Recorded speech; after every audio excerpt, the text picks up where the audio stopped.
I gotta ask you about this. $2 million a month for water. Well, so, because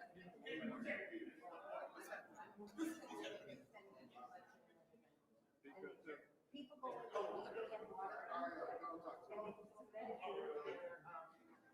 to get water and it's suspended their connection and they can't get it.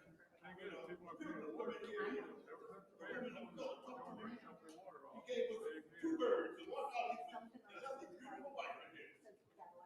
I'm getting right to the mail. The one who got the money they have to take money. This is a big, this is beautiful is the one. That's $10 million they take it out. They got $8 million first. Now $2 million more. got the money that you don't want to get. I voted for instigate. The issue is like this. The two are Supposed to be holy women. because of You know, we had to raise him. her and Mary, the coops with the Mary. And the whole city of Flint stealing people's houses. And people going homeless, going down to school across to get a bill every day. And she up there think it's funny. It's worse now. The judge was like, The house next door to us.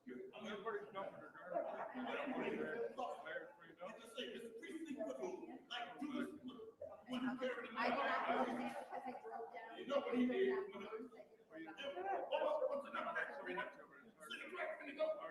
What was that? Open up. Stay tuned. Get up in there. And they're gonna be Monday. This coming Monday? At 7:00. What's that for flight? It's bad, it's cleanup. Yep, they're gonna do cleanup. I'm gonna be there. The only problem is, I agree with that, I'll do it. Trouble is, it all comes back. I know. There's nobody, I know. I know. I bet you we're the terror capital of the world. But, and I know what we're doing. I caught him doing it a couple of weeks ago at B&B Paper Outdoor, I believe.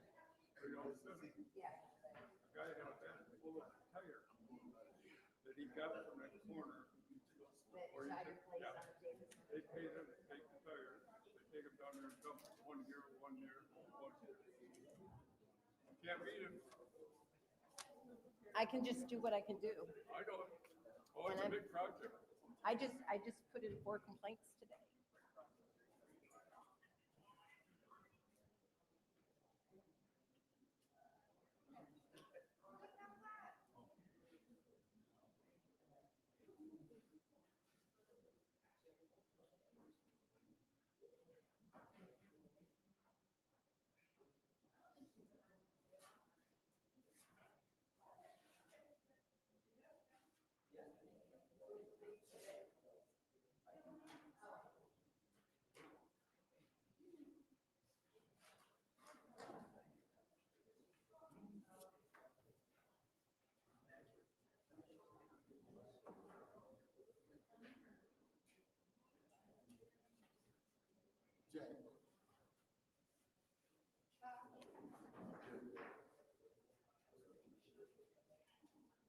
Good evening. The time is now 4:43 p.m. on Monday, March 24th. I call the Special Affairs Committee meeting to order. Roll call, Madam Clerk.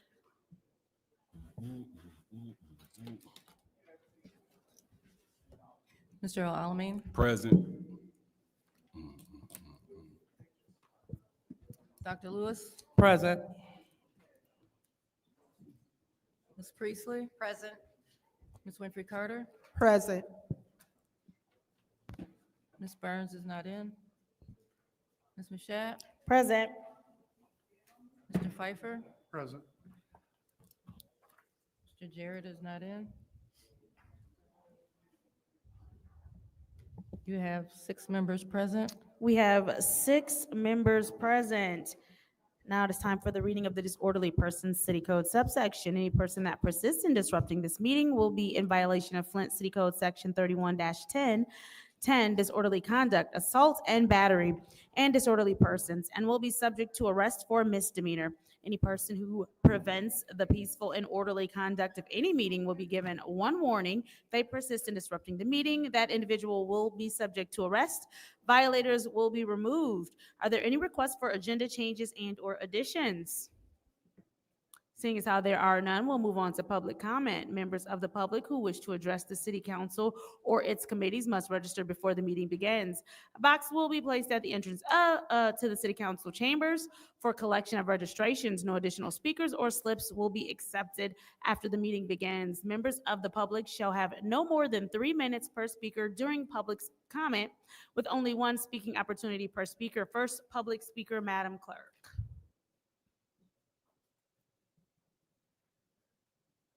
The first speaker is Rodney Thomas.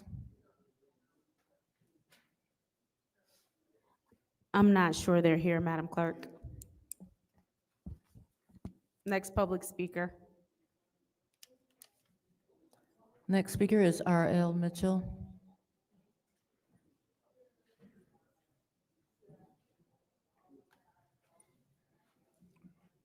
Hello, I'm R.L. Mitchell. I live at 759 East Linden Avenue, almost in the graveyard on North Saginaw Street. As a walk-on, but first get to on Dorr Highway, about the roofing on the water department. We got I agree that we get a new roof on the water department because it'll be like that project like in Ward 7, Candace Mashak Whittier, $3 million roof, and we got $1 million to put on the water department for the young kids can have something for they won't cave in before we can mess up the whole thing again. I agree with it, and everybody in Third Ward agree with it whenever we get somebody to represent us, because but you stalling around while you stalling. Black mold is taking over Flint if you let it, but nobody want to address it. But the inspectors addressed it long time ago, but nobody want to listen to the inspectors in Flint. They condemn every house in Flint. It's condemned, but nobody addressed, they let them live in it.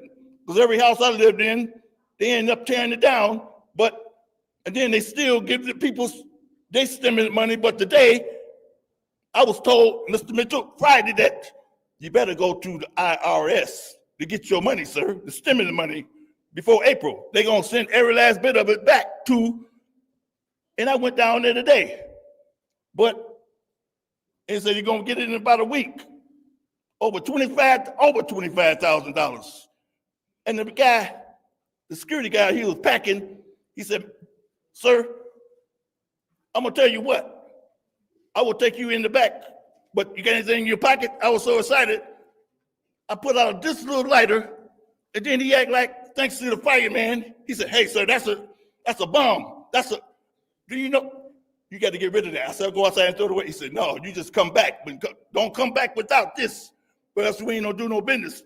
I could have had my business taken care of just by my license and my Social Security. And I have a check in the mail for 1 week.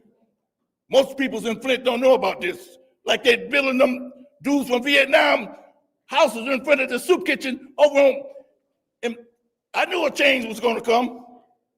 Oh, like now, I'm here to make this, and like another thing, like last week, when the woman of color was talking to another pale-faced guy, he had his wife over there, he went out and put 2 birds and left his pretty wife over there, and then Ward 5th was talking to him about the houses.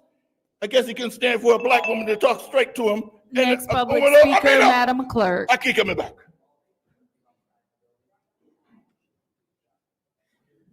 The next speaker is Rodney Thomas.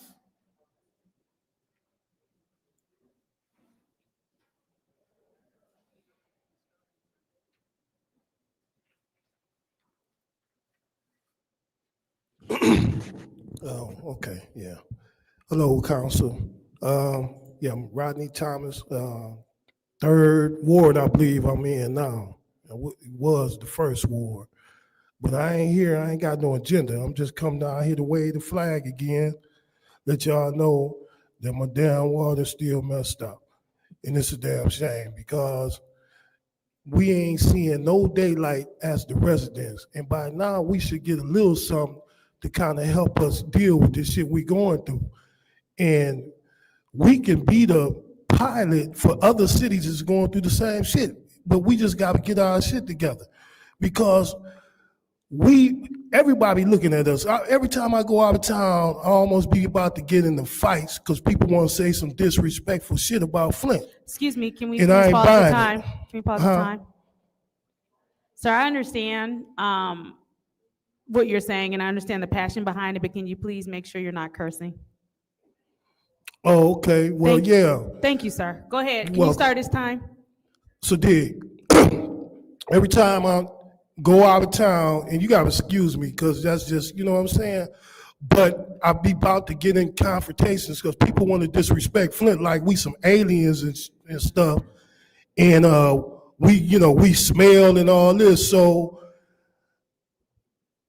every time I be like, look, man, we ain't no different than y'all is. Y'all just ain't been exposed. But the bottom line is we got to do better. Y'all got to do better and right by us because we all going through it. I don't give a damn what seat you sit in. If your ass stay in Flint, you going through something.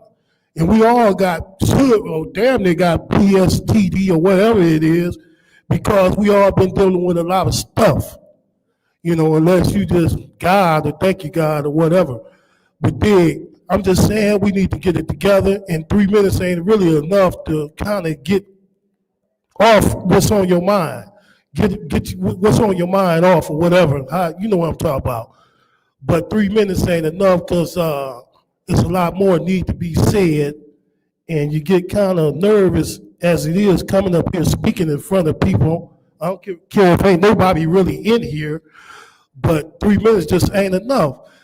Because I got a lot more I want to say, but I ain't got time to say it. But a lot of people want to come down here and get involved, but they ain't got time. People sick, ain't got no way down here. So I was thinking maybe if y'all can do like Maurice did during COVID, he had people calling in and they can express their points through, calling in. And I'm pretty sure a lot of people would call in. Then a lot of people just fed up with the bullshit because it's like high school. I ain't did this shit here since I ain't seen this kind of play since I was at Northwestern. You know what I'm saying? And we too smart and too grown for this. I mean, we played these games when we was kids. And most of us got more damn yesterday as we got tomorrow. So we ain't really got time to keep going back and forth, back and forth. We got to do better, y'all. Come on now. I ain't biased. I try not to be biased or nothing like that. But, I stand strong and I'm a fair guy. All right. Thank y'all for letting me speak. Thank you, sir. Yeah. Next public speaker. Next speaker is David Peachy. I just got a few comments to make here about this water fund resolution or stabilization fund, $2 million. We already gave $8 million for this water fund. Now $2 million, which could go to help my community, other people's community. How much is owed the city of Flint from people who don't pay their water bills? I'll bet you that would cover this real well. But the mayor told them they didn't have to pay, couldn't turn their water off, so they quit paying their bills. Now, I'm 80 years old, and I sit here and pay my water bill every month, everything else. I'm retired, and these people run around making more money than me and won't pay their water bills. Now, that's not right. And about this last meeting last week, we was here, three people showed up, four actually showed up, but one got the hell out of here, left 3 people. Now, if you don't attend meetings, you got what, 2 or 3 missing tonight? They don't get paid. If you stop their pay, I guarantee you they'll be here. And that's only fair to us. There was a lot of people here last week that they don't get paid to be here. They come in here because they care about the community or whatever. And no repercussions. They don't show up, no big deal. Okay, that's all I got to say. Thank you. Thank you. Next public speaker, Madam Clerk. Next speaker is Arthur Woodson.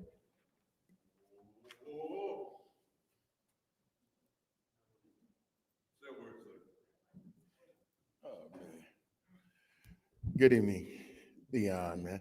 I can't believe you got a PPO put out on Beverly Biggs. Being a public official, you got to have thick skin. I mean, I'm an activist, and they didn't put my truck online and everything else. Liddell, just looking at you, I just want to, I try to come up here and speak serious, but just looking at you, you make my insides turn. You a demon for real. I'm serious. I'm sitting up here just speaking, saying as an elected official, you have to have thick skin. As an activist, my truck and everything else, my family have been online. I ain't gonna get a PPO. I don't care what they have to say, as long as I'm doing what's right. I really don't, because I'm gonna talk mess back to you. Y'all can laugh all y'all like, Candace, for real. But y'all are the bottom of the barrel, for real. Leon, all they did was put up a video of a house in Mount Morris with a city trash can. That's not harassment. They saying, do you actually live in the city of Flint in the first ward? And doing the PPO, it might have helped Ms. Biggs if you don't live in the first ward, because now you got to go to court and prove that you don't live there, or either prove that you live there and she's harassing you in a house in Mount Morris. So I think you might have messed up when you did that. Mr. Pfeiffer, Councilman Pfeiffer, and Councilwoman Winfrey Carter, they did an interview for $2 million. They didn't even have one of they four show up, but they want to go on there and talk about it's not political, but the email for the press release came from the mayor's office. Y'all knew it was political. Y'all didn't even have time. It wasn't even a committee meeting. Y'all didn't even have a quorum, and it had just made it on the agenda. Why would you go and do a press conference and talking about your colleagues need to support it when y'all didn't even have a quorum? Me, myself, I would not support anything else coming through here. I would block the budget. I would block everything until they start putting things up that benefits the people in the city of Flint, and ask the mayor to show what he spent his budget on last year. Item, line by line, itemized, line by line, saying what he spent his $1 million on. I wouldn't approve anything. And the people will be behind you. The people will be behind you as long as they put in something in the budget that benefits the people, like the rest of the ARPA funds. That's what I would do. Thank you. Next public speaker, Madam Clerk. The last speaker for this meeting is Beverly Biggs Levy. Seeing as how that is the end of public comment, we'll now move on to council response. Council members may respond once to all speakers only after all public speakers have spoken. An individual council member's response shall be limited to 2 minutes. Is there anyone who wishes to speak during council response? Councilwoman Winfrey Carter, you have the floor. Thank you, Madam Chair. And I would like to thank all of the residents for coming out. Thank you for being engaged in the process. And I wanted to touch on something that Mr. Woodson spoke about. Mr. Woodson, yes, it is political. When you do a press conference to call out to your other colleagues to vote on a resolution that the entire council body did not discuss firsthand. And you probably did this press conference in the mayor's office. It is political. It is deeply concerning that certain members of council are stepping out and holding press conferences to publicly urge a vote on a resolution that we haven't even discussed. That is troubling. Please pause her time. Please pause her time.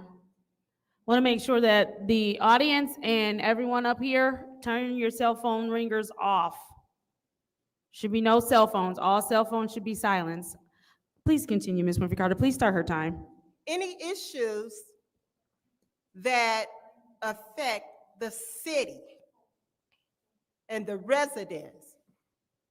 The entire council should be in discussion about it, not just a few, and then an ambassador, a third ward so-called ambassador, standing up there with them, discussing something that the entire council should have been in discussion about.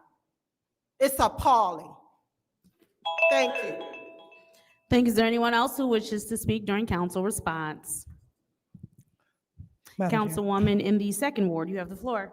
Thank you so much. So I would like to address, we have a lot of great things going on, but first, to my colleague in the fifth ward, the colleagues were more than ready to discuss the resolution, but unfortunately, we had 3 colleagues that were not here, well, 4 that were not here, and 1 was coming back from training. So I just wanted to be clear, it was on the floor, we were ready to discuss it so we can move in the best interest of the residents. However, we had 3 colleagues that did not show up for work. So when our colleagues show up for work, we can definitely have that discussion. This is Happy Women's History Month. Thank you so much to the 1st ward, to the 4th ward, and the 7th ward for supporting and participating in the 3rd annual Women's Empowerment Brunch. It was a great time to highlight women in this community doing great things.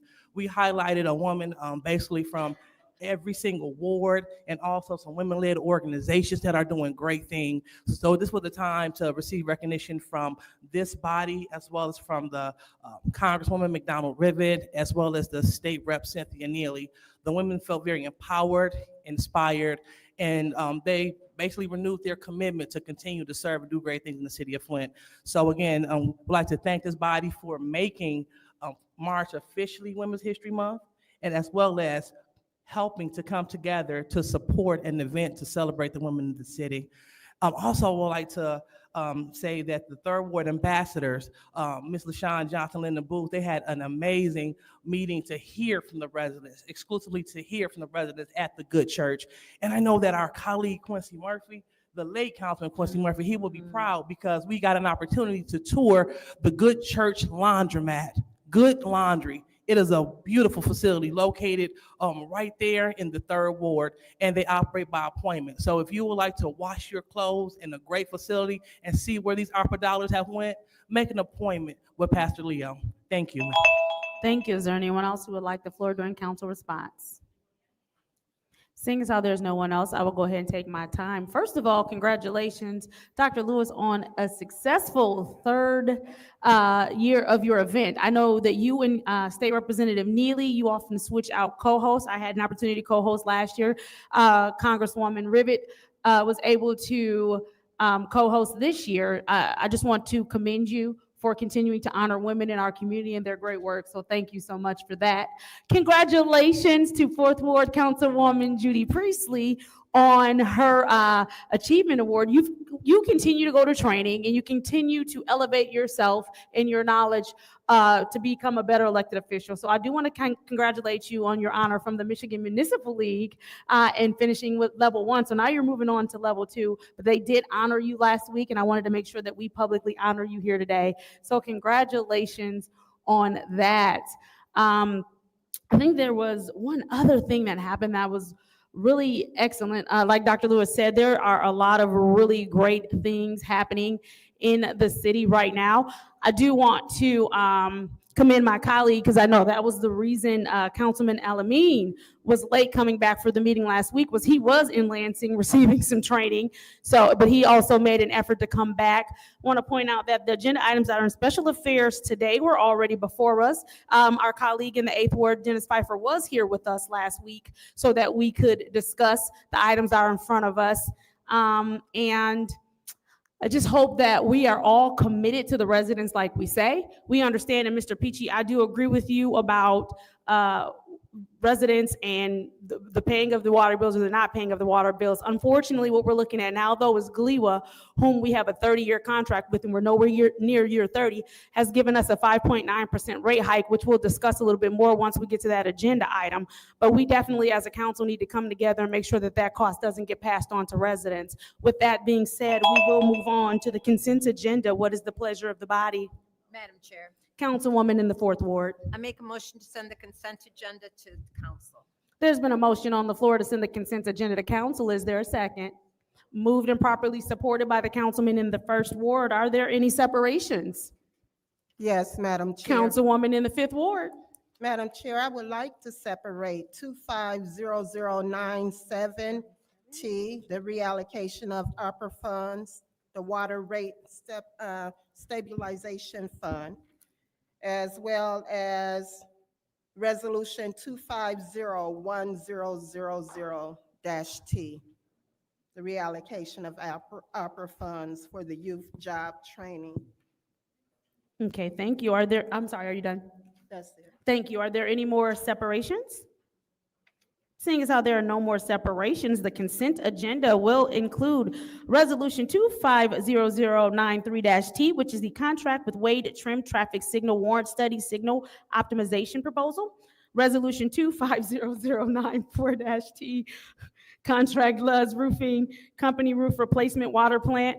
Resolution 250095-T, Grant Award Budget Amendment Allocate Revenue and Expenditure State of Michigan Local Retirement Grant. Councilman Pfeiffer. 95, yes. Okay, so. All right, I do want to correct that. The consent agenda will include two items, which is Resolution 250093-T, which is a contract for Wade Trim Traffic Signal Warrant Study Signal Optimization Proposal, and Resolution 250094-T, which is the contract Lutz Roofing Company Roof Replacement for the water plant. Roll call, Madam Clerk.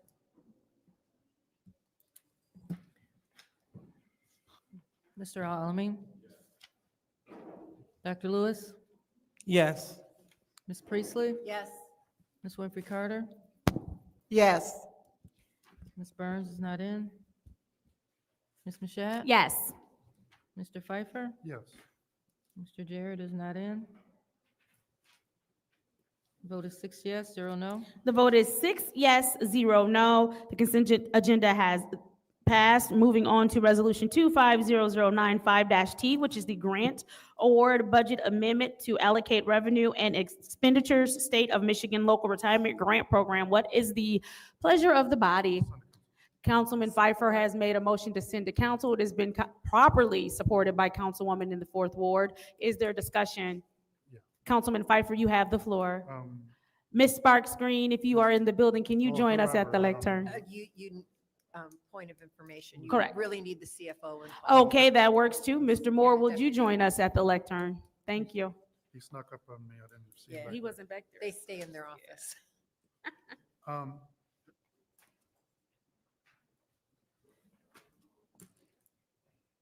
Mr. Moore, this grant for the,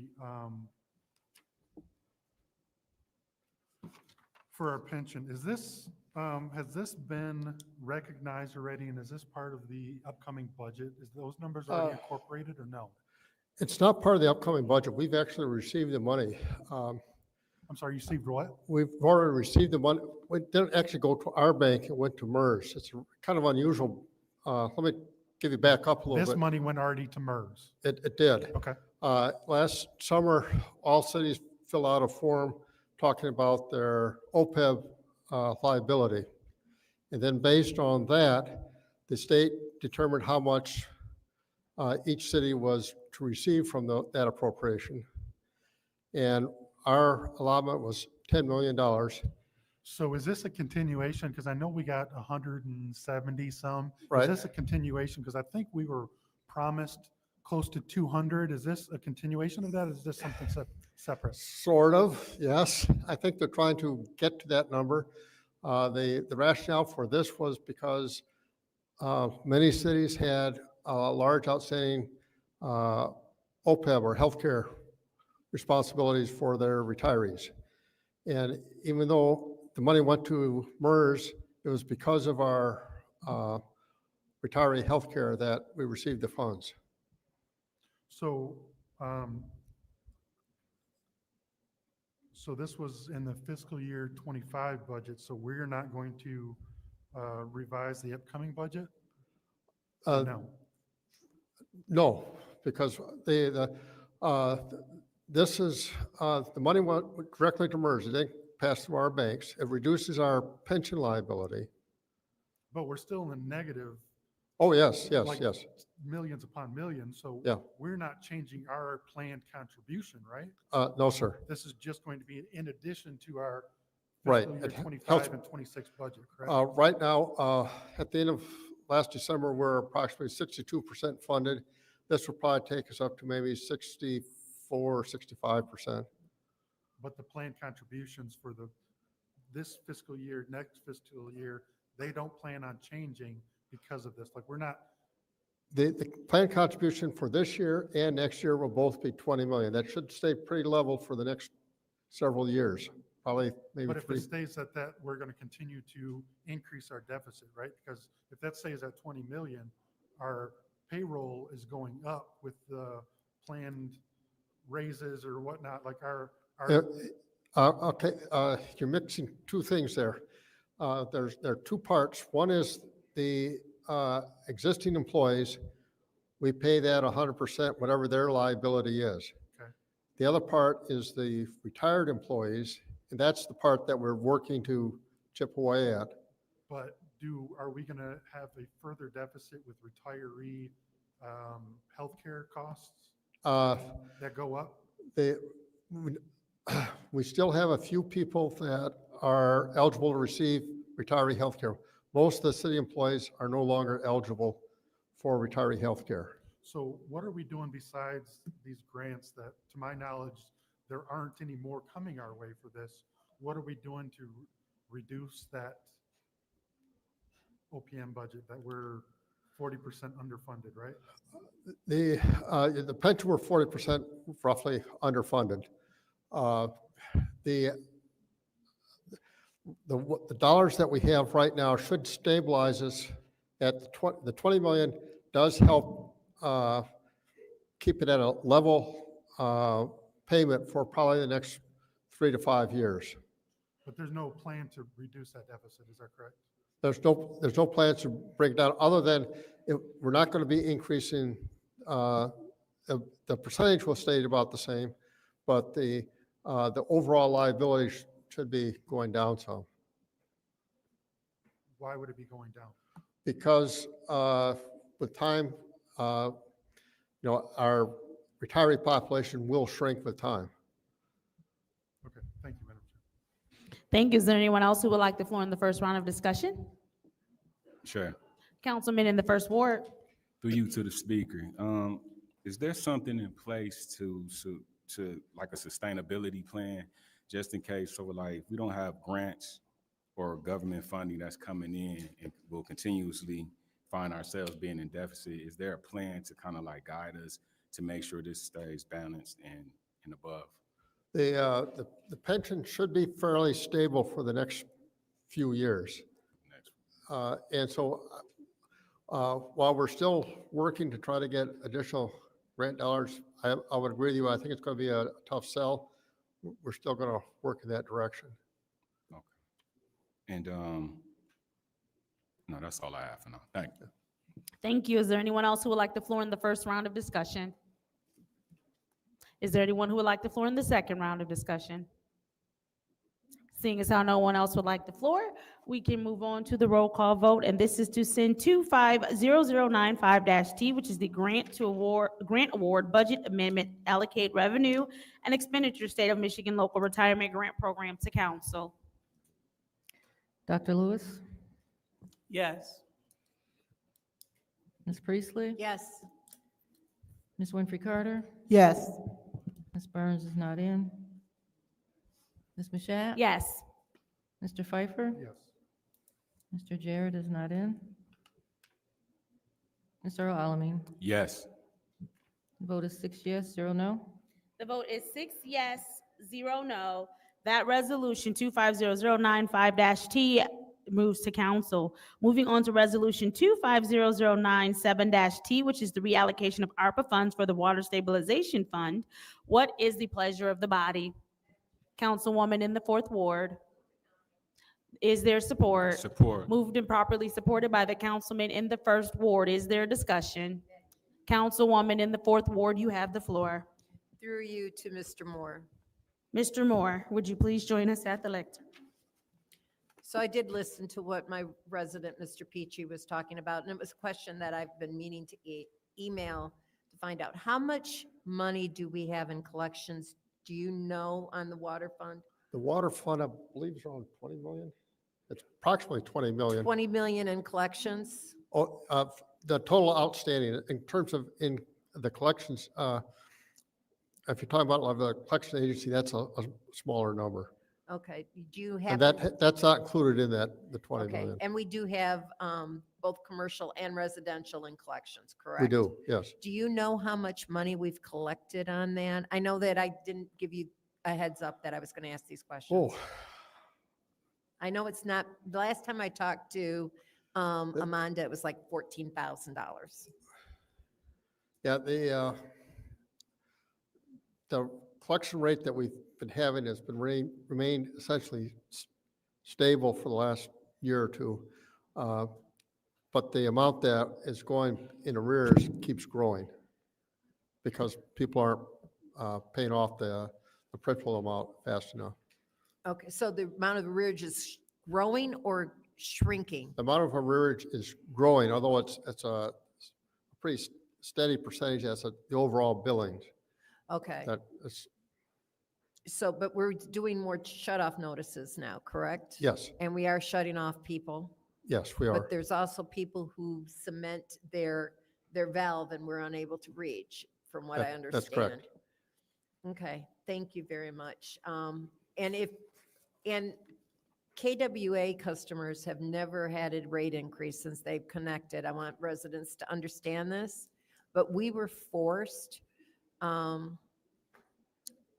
I was against signing the agreement with GLEWA, the 30-year GLEWA contract. It really upset me as a resident of the city that we were tied to a agency to provide water that we were at the farthest end. And so now we have to pay increases after increase after increase, and the city is absorbing those increases. So this stabilization fund is the only way to stop the residents from getting an increase of at least 5.9% on their water bills. I would agree. Thank you. Is there anyone else who would like the floor in the first round of discussion? Yes, Madam Chair. Councilwoman in the 5th Ward, you have the floor. Thank you. Mr. Moore, I have a question.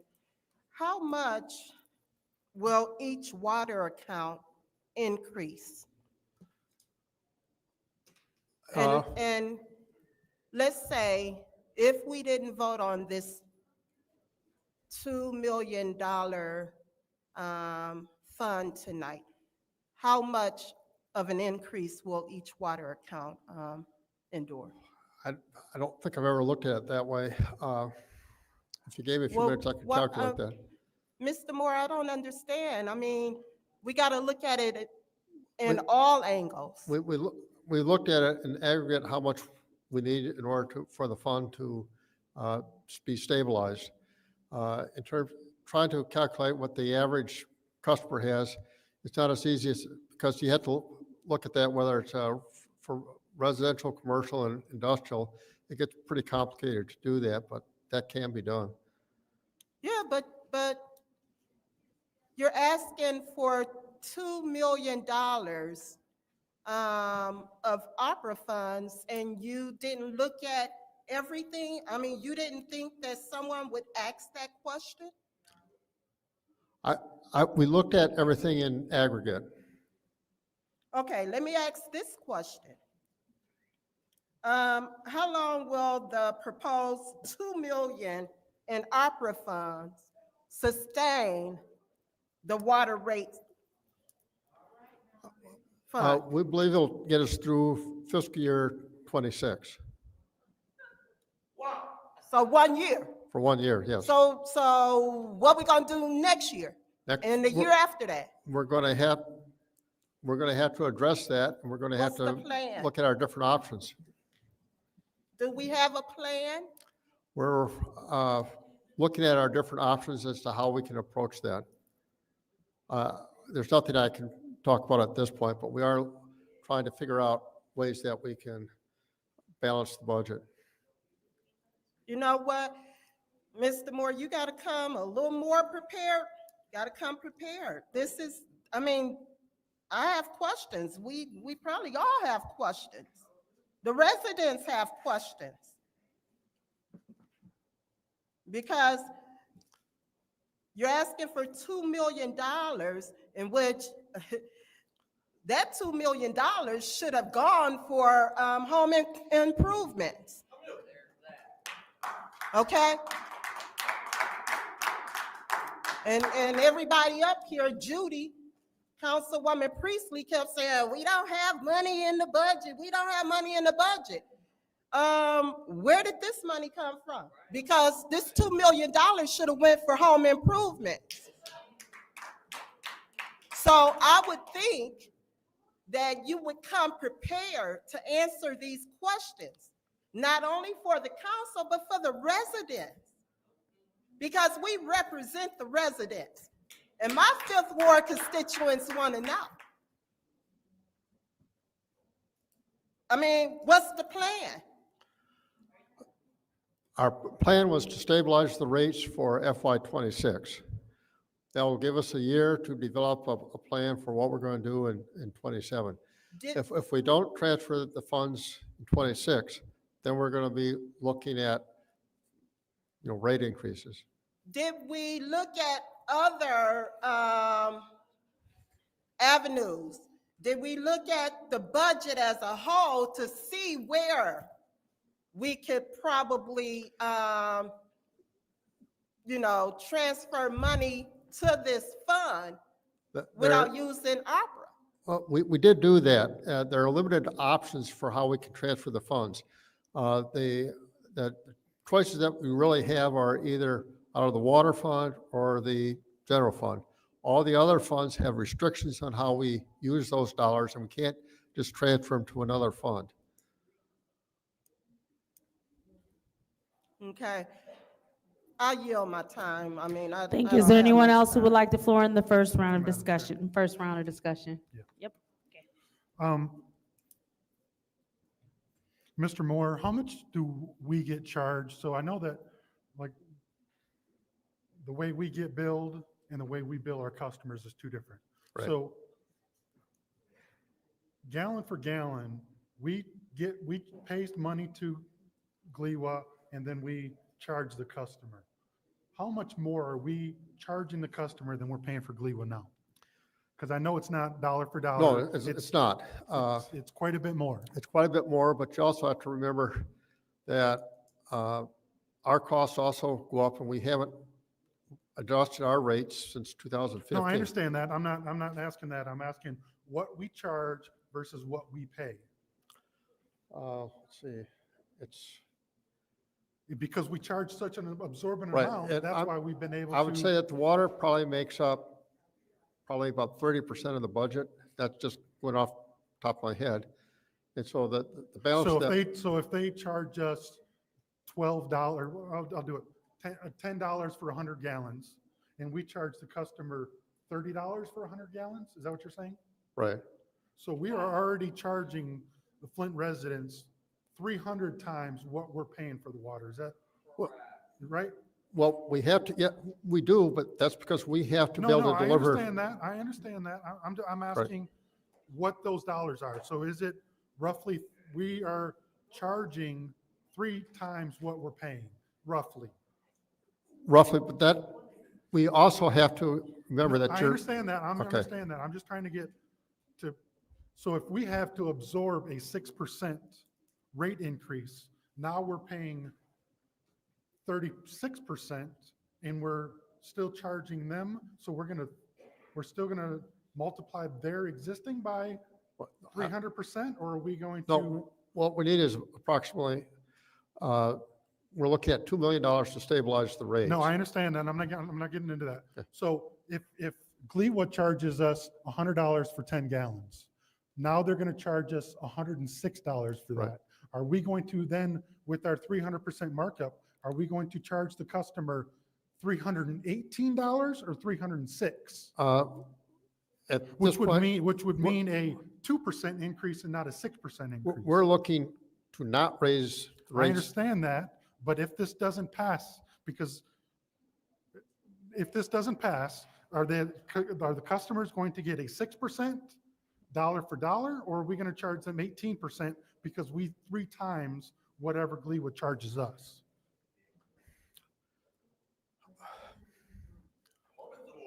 So, or are we going to do dollar for dollar, which would be a That the sick, 2% increase if we do dollar for dollar for what Gleewood? uh, You follow what I'm saying? I know what you're saying. I'm not sure it's quite that, okay. From the cost perspective, it's closer to the 6%. I'm not sure it's exactly 6%, but it's closer to the 6%. No, I understand that. I'm asking are we transferring dollar for dollar what they charge us back to the customer? So instead of 300% markup, now it's going to be 306%, or are we going to do 318%? Because if we charge them 318, that's a 2% increase. Okay, we're not looking to raise the rate. We're Now, keeping it you're not stabilized. asking my question. You're not answering my question. I'm asking, is it going to be dollar for dollar what they charge It's- us on the rates it's- for that? The amount we need is closer to the 6%. I can't say it's exactly the 6%, but it's really close to that number. 6% of what? Uh, What we charge the customer or what Gleewood charges us? What Glee was charging us, So it would be a 2% increase to the customer. right?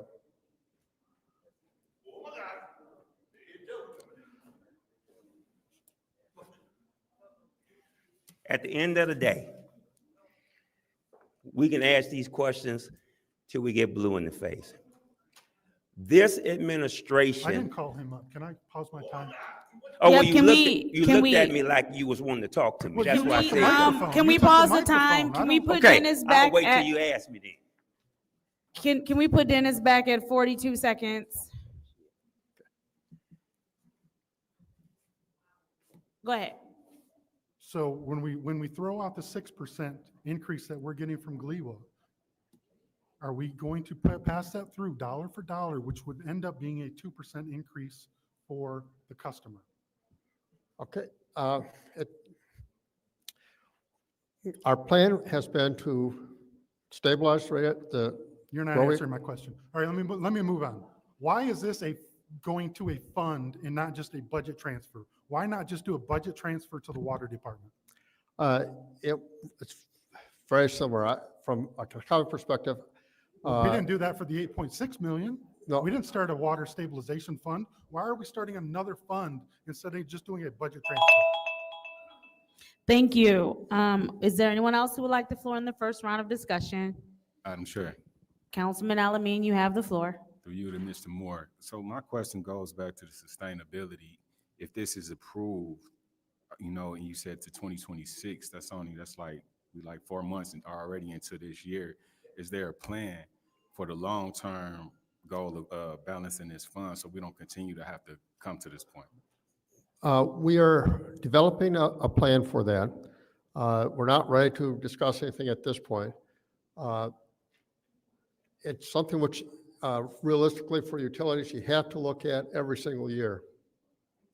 The reality is the fund hasn't had a rate increase since 2015. And it is the system's beginning to get a little stressed because our costs keep going up, but we're doing the best we can to keep the rates the same for the customers that we can.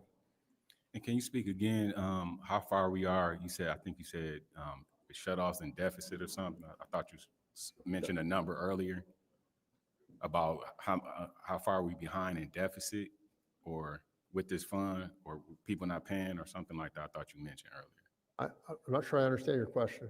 I'm sorry, I may have misunderstood you. No, never mind. No, Okay. I'm done. Is there anyone else who would like the floor in the first round of discussion? Is there anyone else who would like the floor in the second round of discussion? Councilwoman in the 4th Ward. Okay, so I'm going to try to put Mr. Pfeiffer's question in a different format that accountants may understand. And I also want to address a question that Ms. Winfrey Carter had. Mr. Pfeiffer's wondering what percentage of increase the water rates will have to increase in order to cover our cost, the additional 5.9 million, 5.9%. Have you done that calculation? We have done that, and one thing it's important to remember, making estimates for the water fund are very difficult to do. There's a margin of error that you have to factor into your calculation. And the $2 million obviously is a rounded number. It's not a precise number because Right. we can't come up with a precise number because you just don't know what's the summer's gonna be like. You don't know how much water people are gonna use. There's a lot of factors that go into that. Right. Okay, so did that answer your question? Okay, well, that's about, I think that was the exact same response that I knew that was the answer. But I understand your confusion. Also, you can't sit there and say how much an individual household's bill will increase because each individual household has different water usage. And it's the water and sewer bill. So it's a combination bill of both. And I know that as myself, as a single person, has different water bill than what Mr. Pfeiffer does as a household of four. So I would expect that his is closer to $150 a month, where mine's like $88, $89 a month. So saying a certain dollar amount is not, cannot be used as an example because it's not across the board, each household. And also in regards to the $8.6 million that we did for the water rate, or every active water account got $300. That did not go into the water fund, although it was used to reduce the amount of the outstanding in the water fund because it went against the bill as a payment. That's correct. We don't have $8.6 million left. So we're unable to do that again. So is my understanding, I've only got 15 seconds, is that if it has to go into a separate fund because we can't transfer directly into an enterprise fund. Yes. That's correct, Yeah. correct? Okay, thank you. Thank you. Is there anyone else who would like to form the second round of discussion? Yes, Madam Councilwoman Chair. in the Fifth Ward. Thank you, Madam Chair. Councilwoman Priestley, I don't need you to explain a question that I asked the CFO. He should know. And if he can't give me the dollar amount, you can give me a percentage per household. Now, I understand that everybody's water bill is different, but we should know a percentage per household that will increase. Now, look, I'm not dumb up here. I know what I'm asking. If you can't give me a dollar amount, you can give me a percentage. Now, the other question I have, did anyone on the GLEWA board, do we have a representative on the GLEWA board? Okay. Did you advocate as a council member, as a resident of the city? Okay. And see, you're trying to answer a question that I have for Mr. Moore, and you don't even know what board you sit on. You don't know if you sit on GLEWA or KWA.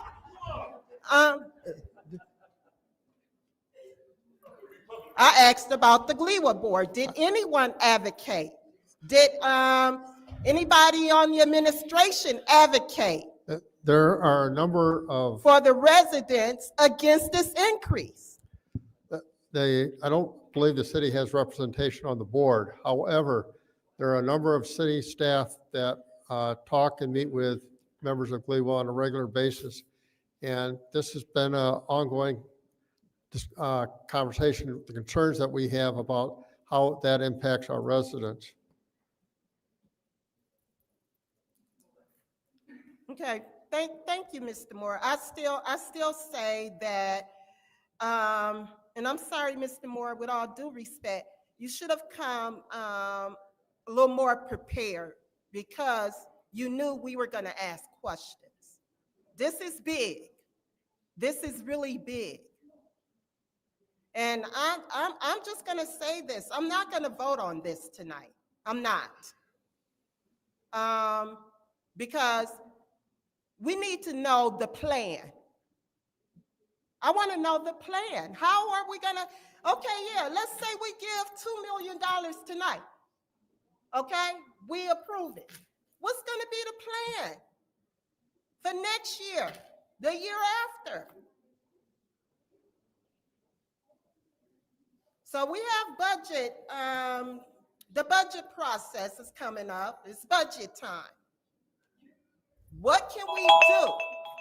Thank you. Is there anyone else who would like the floor in the second round of discussion? Councilman Pfeiffer, you have the floor. So why was this a fund and not just a budget transfer? Because we can transfer into the enterprise, we can't transfer out of the enterprise. That's correct. So why transfer. can't we just do a $2 million budget? Why does this have to go to a separate fund?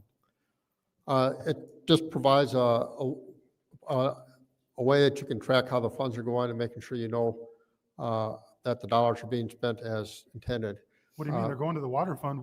So you're telling me if we transfer something to the water fund, those may be spent inappropriately? No, I'm not saying that at all. Okay. It's just that we want to track how our revenues and expenditures are going. We want to be able to make sure that these dollars are going to be using to eliminate the deficit for the, or But they're not potential going, deficit. but they're not going to eliminate the deficit. They're going to cover an additional expense, That's right? correct. So they're not going to cover a deficit. So I'm just trying to figure out why we need a water stabilization fund. It sounds good. It sounds like it's going to be a progress, but it's not. So it's not, there's nothing about stabilizing the fund for next year or the year after. So what water funds is this stabilizing? This is stabilizing the City of Flint's water fund. For Fund. what? Pardon? For how long? For 1 year? Less than I 1 year? assume for 1 year. So- We'll have to review it for each budget cycle. So this wasn't broke out to just be residential. This would also cover, because this will also cover commercial as well, right? This will cover Every everybody. customer, Yes. every customer we have. Okay.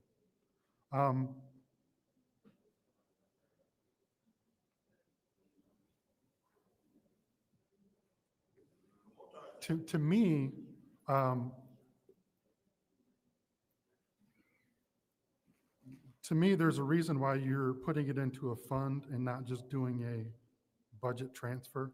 And the simple fact of we're trying to scare the public that they're going to get a 6% increase. When we all know that if we do dollar for dollar and we 300% their bill from what we pay, it'd be a 2% increase at tops. So to me, there is shady things happening with this, and being it coming up to campaign season, to me, this is going to be a bullet point on a flyer. This is going to be a bullet point on campaign literature that we didn't increase rates, but we just kicked it down the road. So in 2 years from now, we got to substantially increase the rates because we're 40+ million in debt. Thank you. Is there anyone else who would like the floor in the second round of discussion? Madam Chair. Councilwoman in the second ward. Thank you. So I just wanted to make sure that I'm clear on a few things. So right now, the city, we're under a 30-year contract with this company and this organization. And the organization, they have voted to raise our water rates by 6%, almost 6%, correct? That's correct. And Oh. they plan to have an ongoing capital plan, which is going to continue to raise our rates in the near future. Okay. And so, in creating this water stability fund that is funded with ARPA dollars, and I want to be clear, these are ARPA dollars that were, that basically we would have lost if a lot of these colleagues did not have the political will to vote to put it in the general fund so we can continue to use these dollars. So we would have had to totally give all that back. So right now, we're dealing with funds that we wouldn't have if we wouldn't have done that. So now that we do have the funds, these funds must be spent by December 2026, correct? That's correct. Okay. Point of order, that's a Please lie. pause the time. That's a lie. They've already been allocated. to the So general that's fund. not a correct point of order. Please continue. Okay, thank you. So as I was saying, for my colleague said I'm telling a lie. Nope, stay The- focused. Thank you. So our ARPA funds were allocated to the general fund underneath the ARPA category. Is that correct? Correct. Okay, thank you. Just want to make sure that I know what I'm talking about. And so with that being said, these monies, these ARPA funds must be spent by December 2026. Yes, All right, so this $2 million is going to continue, is going to carry us out from 2025 and through 2026. So after 2026, this is where we have to find another plan for, to continue to sustain our low water rates. that's correct. All right, so this is where I sit with this. On behalf of the Second Ward, I shall not vote to raise water rates. I'm not going to raise water rates. So using these ARPA funds that was set aside from American Rescue Plan dollars, these monies were set aside to help municipalities like ours in situations just like this, to give us a hand up. So we understand that. I hear my colleague in the Fifth Ward talk about people who need roofs. You are absolutely right, but we also need water, and we want to make sure that we continue to work on the plan. This is what a plan looks like when it comes together. We have administration working to come up with the plan, and then they're working on how to sustain this. And also, it's on us as well. We had key questions that we wanted to have answered. We had this since Wednesday. We could have answered any question that we need to have answered. But this is what a plan looks like. And so it is up to this body to work with the administration to come up with the plan. So unfortunately, we have colleagues that state that they will not work with the administration. I'm not one of those. So this is the part of the plan that's helping us not raise water rates. I'm for it, and I'm also dedicated to helping with the sustainability plan. Thank you. Thank you. Is there anyone else who would like the floor in the second round of discussion? Mr. Alameen, you are the only person besides myself who has time. All right, thank you. So, Mr. Moore, I'm going to take my time. So I want to be very clear on what's happening here. We have a 30-year contract with GLEWA. We are faced with a 5.9% rate hike. We had residents who went to GLEWA's meeting, and I believe it was over 100 people or so, and they had an opportunity to tell GLEWA what this rate hike would mean to Flint residents. The rate hike was then still passed on to Flint residents. Here we are now with a solution that is going to get us a year out, correct? It's going to get us a year without us having to raise any water rates. We've talked time and time again since I've been on this council about the fact that, one, we're not in favor of raising water rates. This is our opportunity to show that we're not in favor of raising water rates. Two, we've also talked about there needs to be some sort of plan to stabilize. We love to say that we're co-equal branches, but when it is time for our branch to step up and offer some solutions or come with something other than what this administration is or isn't doing. This is an all hands on deck thing right now. If we are saying we do not want to raise water rates, we all need to be flipping under rocks and everything else. My colleague in the Fifth Ward is correct. We're coming up on budget hearings. And so there might be something there. So I know that when we start talking about the budget, I look forward to my colleague in the Fifth Ward's plan for how the water can be, we can find some water money there, something in the budget can be moved around. Since we're bringing up budgets and we're talking about plans, I look forward to hearing her plan on the budget of how we can move some money around in the budget to make sure that we're not raising water rates now that we have a 5.9% hike. The bottom line is this $2 million is the guaranteed thing to keep us from having to raise rates for residents. We can talk about, oh, we can look to next week and we can look to whenever and whenever and whenever. But every time we kick a can down the road, that means that's an extra $1 that's going to be added to someone's bill. That's an extra $5 that's going to be added to someone's bill. That's an extra $10 that is going to be added to someone's bill. And so as someone who has come up with the HOPE initiative to try and keep money in people's pockets, who has supported other initiatives to try and keep money in people's pockets, this will be no different from me on this evening. This $2 million is going to stabilize us for a year to where this 5.9% rate hike will not touch residents. This is not fear mongering. If anything, this is being transparent and this is being honest.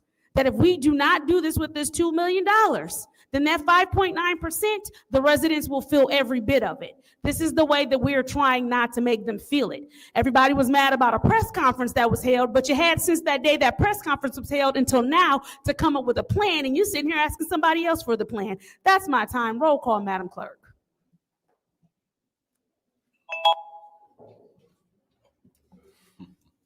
Ms. Priestley, Yes. Ms. Winfrey Carter, No. Ms. Burns is not in. Ms. Mashat, Yes. Mr. Pfeiffer, No. Mr. Jarrett is not in. Mr. Alamin, Yes. Dr. Lewis, Yes. the vote is 4 yes, 2 no. The vote is 4 yes, 2 no. So the resolution 250097-T, reallocation of ARPA funds for the water rate stabilization fund, has failed. Moving on to resolution 250101-T, reallocation of ARPA funds, youth job training, City of Flint, second clean and safe summer program. What is the pleasure of the body? Madam Chair, Councilwoman in the second ward. I'd like to move that resolution to council. It's been moved to council. Is there support? Support. Moved and properly supported by the councilman in the first ward. Is there discussion? Madam Chair. Councilman in the first ward, you have the floor. Yes, I definitely would be supporting this program. It worked very well last year. I had an opportunity to work with some of the young folks doing some things out in the community. You know, as the seasons change and it's starting to warm up, we know people are more active and so forth. And it's very important to make sure our young people have some positive things to do. And one of those great things where we have an opportunity to provide them in some jobs in which they can learn some skills that can benefit them and their families. And so I think definitely supporting this benefits us on so many ways, not only just the young people, but it helps assist public safety as well. When you think about a lot of the things that's been occurring as of late, the shootings with young people and so forth comes from a lack of not having positive things, mentors, and jobs to do. So being that said, I definitely would be supporting this. Thank you. Is there anyone else who would like the floor in the first round of discussion? Councilwoman in the fifth ward, you have the floor. Thank you, Madam Chair. Madam Chair, through you to Ms. Sparks Green. Ms. Sparks Green, would you please join us at the lectern? And while you're walking up, Ms. Sparks Green, I just wanted to ask a question. I see the how many organizations? Is it 5 or 6 organizations that will host the youth this summer, right?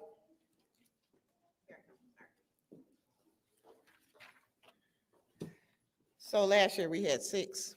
It's 6. Yes. Is it still 6 this year? No, we're gonna try to do more. We're gonna do 7 or 8 this year. Okay. Mhm. Now, so we have the organizations that will host the youth. Mhm. What organization is overseeing everything? I don't think that was mentioned. Yeah, but we haven't picked that organization yet. So we're going to, last year we had Faith Foundation doing that this year, but we're gonna give another opportunity to another group to lead, so. But you don't know what organization yet Not yet. that will host. Yes. Well, I would want to know the organization that's Mhm. hosting the overall project as Mhm. far as. We have a couple of choices between the United Way and Metro Community Development. So we're looking at those two. You're looking at those two. Mhm. When will you know for sure? After we pass it, then we can ask them to do it for us. I just don't understand why the organization wasn't selected beforehand? I mean, Because it's a process that we have to go through. So we're not gonna go through the process and we're not gonna get the resolution passed. So it's a process. I mean, we don't just pick them, we have to. and then Yeah. I do see too that McCree Theater is one of the organizations, right? That was last year. That was last year. Mhm. They will So- all have to apply again this year in order to be Okay. selected, And yes. you don't have the new list of organizations that will host the. No, we haven't No. started the process yet. So we're Oh. trying to start earlier this year so that we could do the voting on which project's that's gonna be selected. Oh, Mhm. so this. So last year, remember, it was kind of more rushed because we were toward the end of school already being out. But this year, we pass it early, we have more time to go through the process of selection. So we don't have the overall organization who's gonna be, I guess, act as the fiduciary. And we don't know the 7 to 8 organizations that will host the youth. It's kind of early to select those right now. Okay, well, it's kind of early for me to vote on it tonight too. Okay, Yeah. Thank Well, you, Madam Chair. I appreciate that, I respect it. Councilman in the 8th Ward, you have the floor. So, I wholeheartedly agree with what my councilwoman in the 5th Ward said. At this point, I'm just trying to, the 7 that were picked last year that we didn't know about, but I think the 5 council people that were rubber stamping everything, rubber stamped this one as well. It looks like my colleague in the 7th Ward's employer got money. Sure did not. Point of information. Point of information. Ms. Sparks Green, would you like to correct that? There were, no. In the what ward? Me. No. It says Flint Community No, she Water. didn't. Correct, but would you like to correct that? The 6 listed on the page, on the second, what page is that? The second page tells you which ones got the money. I'm sorry, so the Flint Community Water Lab that just listed on 2 different pages of what they did, and then the second one, they learned about science and career opportunities, like, so this document isn't true of what happened last year? Correct. Request for information. Request for information. I don't know what. Are my colleagues aware of the fact that she just stood here and told y'all they had to rush and get sites? One of the sites that took students but did not take money, that the city administered all money, kept all money, was the Flint Community Lab. Where does it say that in this? I don't have anything to do with that. I know you're trying to spread a mistruth, and I know I'm correcting it. No, I'm not. I just asked I'm her to trying- correct it, so I'm point of correcting order. it for I have the you. floor. That's not a correct point of order. Yeah, I didn't ask for a point of order. I said point of information, Anyways, this is my time. and you're lying. So correct him. Okay, so there was I didn't- various amount, each organization didn't get the same amount because all. I didn't organiza- ask if they got the same amount. Okay, but let me just finish if you will. So none of the so one of the their I didn't ask. I organization, don't want my time taken away for this. I didn't ask. no, I'm telling you, if I you just let me understand that, but explain you're it. answering that, but my time is clicking. I'm away. telling you that she some just- organizations, that organization did not collect money. Okay. Some organizations got less than others. So how would I know that? If this document, this is what the program was last year. A and point of listed order. Every person. What is your point? I'm not sure. The clock isn't moving. Start his time. And I'm just continuing on. This is what is provided to me. And I certainly wouldn't have got my yes vote for Cathedral of Faith to teach the importance of faith and confidence when navigating through life experiences through cleanup and mentorship. What the hell does that mean? Well, we didn't want the kids to just be cutting grass. We wanted to learn something. So as they was going to each one of these organizations, they were able to teach them things But there's as a- they but were, there- But there should be a separation of church and state. And so what are we funding? We're funding for them to be preached to? Request for information. that's not. how Please it pause works. his time. What is your request? Is my colleague aware that at Cathedral of Faith that they run day camps and day cares and different youth activities that's totally separate from the church entity? That is. That's what not- he's trying to figure out now. That Thank is you. not what Go this ahead. says. I read what they are saying that this did. So I'm not going to take up the rest of my time because this is nonsense. Until you can tell me who is getting the money, what they're going to be doing, how many people they're going to hire, how much dollar per hour they're going to hire, this is not going to get my vote. Thank you. That Thank information you. is in there. Thank you. Is there anyone else who would like the floor in the first round of discussion? Councilwoman in the second ward. Thank you, Ms. Barth-Green. You can continue to speak. The information about how we pay the kids and the organizations is in there. And it was in there from last year, the same thing. And so I don't understand. I mean, I just think that you can't put the cart before the horse. Okay, so if we don't pass this resolution and we get out there and get all these people excited about it, then you don't pass it. Don't you need to have the money first before you start working with? I mean, that's how I would think. All right, thank you. You know, summer is something that young people should look forward to and not dread, especially over here on the north side. I don't know how we're living over there in the 8th Ward. I don't know how we're living over there in some parts of the 5th Ward. But I know that people are getting homes shot up. Young people are dying daily. And it's crazy that we have colleagues that are, this is not the first time, but the second time they're talking about blocking money. Please pause the time. What's your request? So this money is only going to help your ward? Well, let me tell you where the violence is coming from. Let's see. Great point. But let's look at the stats of the people that's been dying in these streets, coming straight from the north side, Mr. Pfeiffer. And if you were in the community, you would know something. But as you drive around in your Tesla truck, clearly you don't give one damn about what goes on about the youth over here on the north side. And so, as I'm saying, pause the time. So what we're not gonna do is keep yelling out. So that's your first warning. That's your second warning. See ya. Bye-bye. Officer, she is removed from this meeting. We're not doing a back and forth. Go ahead. It is sad that we have to fight tooth and nail just so we can help save young people's lives, because out of school time is important.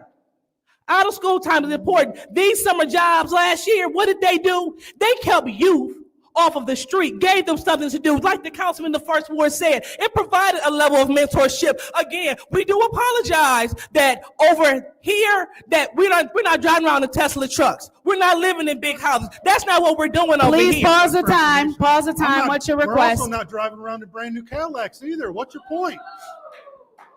What's your point? At no point. I will did tell you, attack it's you not over his there. time. It's not his time. It's not his time. It's not his time. Okay, so Reclaiming my this is what time, we're gonna please. do. This is what we're gonna do, because this is what we're gonna do. So This is they what call we're gonna black. do. He just said, God. fuck me. Did you hear Pause that? the Just like he jumped at me time. last meeting. This is how we Okay, talk to everybody colleagues. pause. This is how Mr. we talk to Pfeiffer. colleagues. This is Mr. how we talk to Pfeiffer. colleagues. That's Mr. right. Pfeiffer. Y'all Mr. heard him Pfeiffer. say fuck you. Hey. You heard it. Hey. Everybody stop for a second. You are removed from the meeting, so you need to leave. That's your first warning. That's your first warning. Ma'am, that's your first warning. That's your first warning. That's your first warning. That's your second warning. You are removed from this meeting. That's fine. You do that on your way out the door, though. Correct.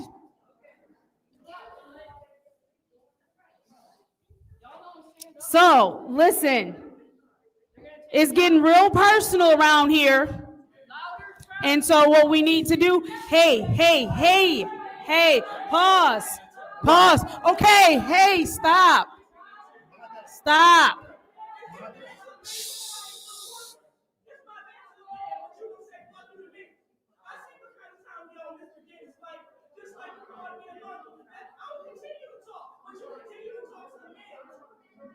Oh, can everybody please pause? Stop. Everybody stop. Madam Chair, can we take 5 minutes? Ms. Sparks, we'll recognize the fact that the time is at 3 minutes. We will take a 3-minute break here. Okay.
Nobody said nothing about it.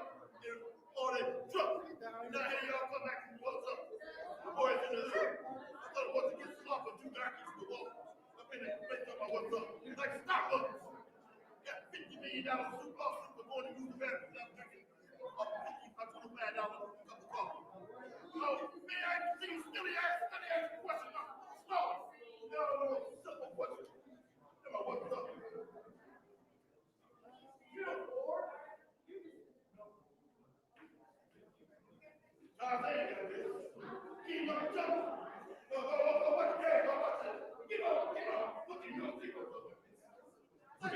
Solution Jones.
All right, break is now over. Colleagues, let's return to our seats. Break is now over.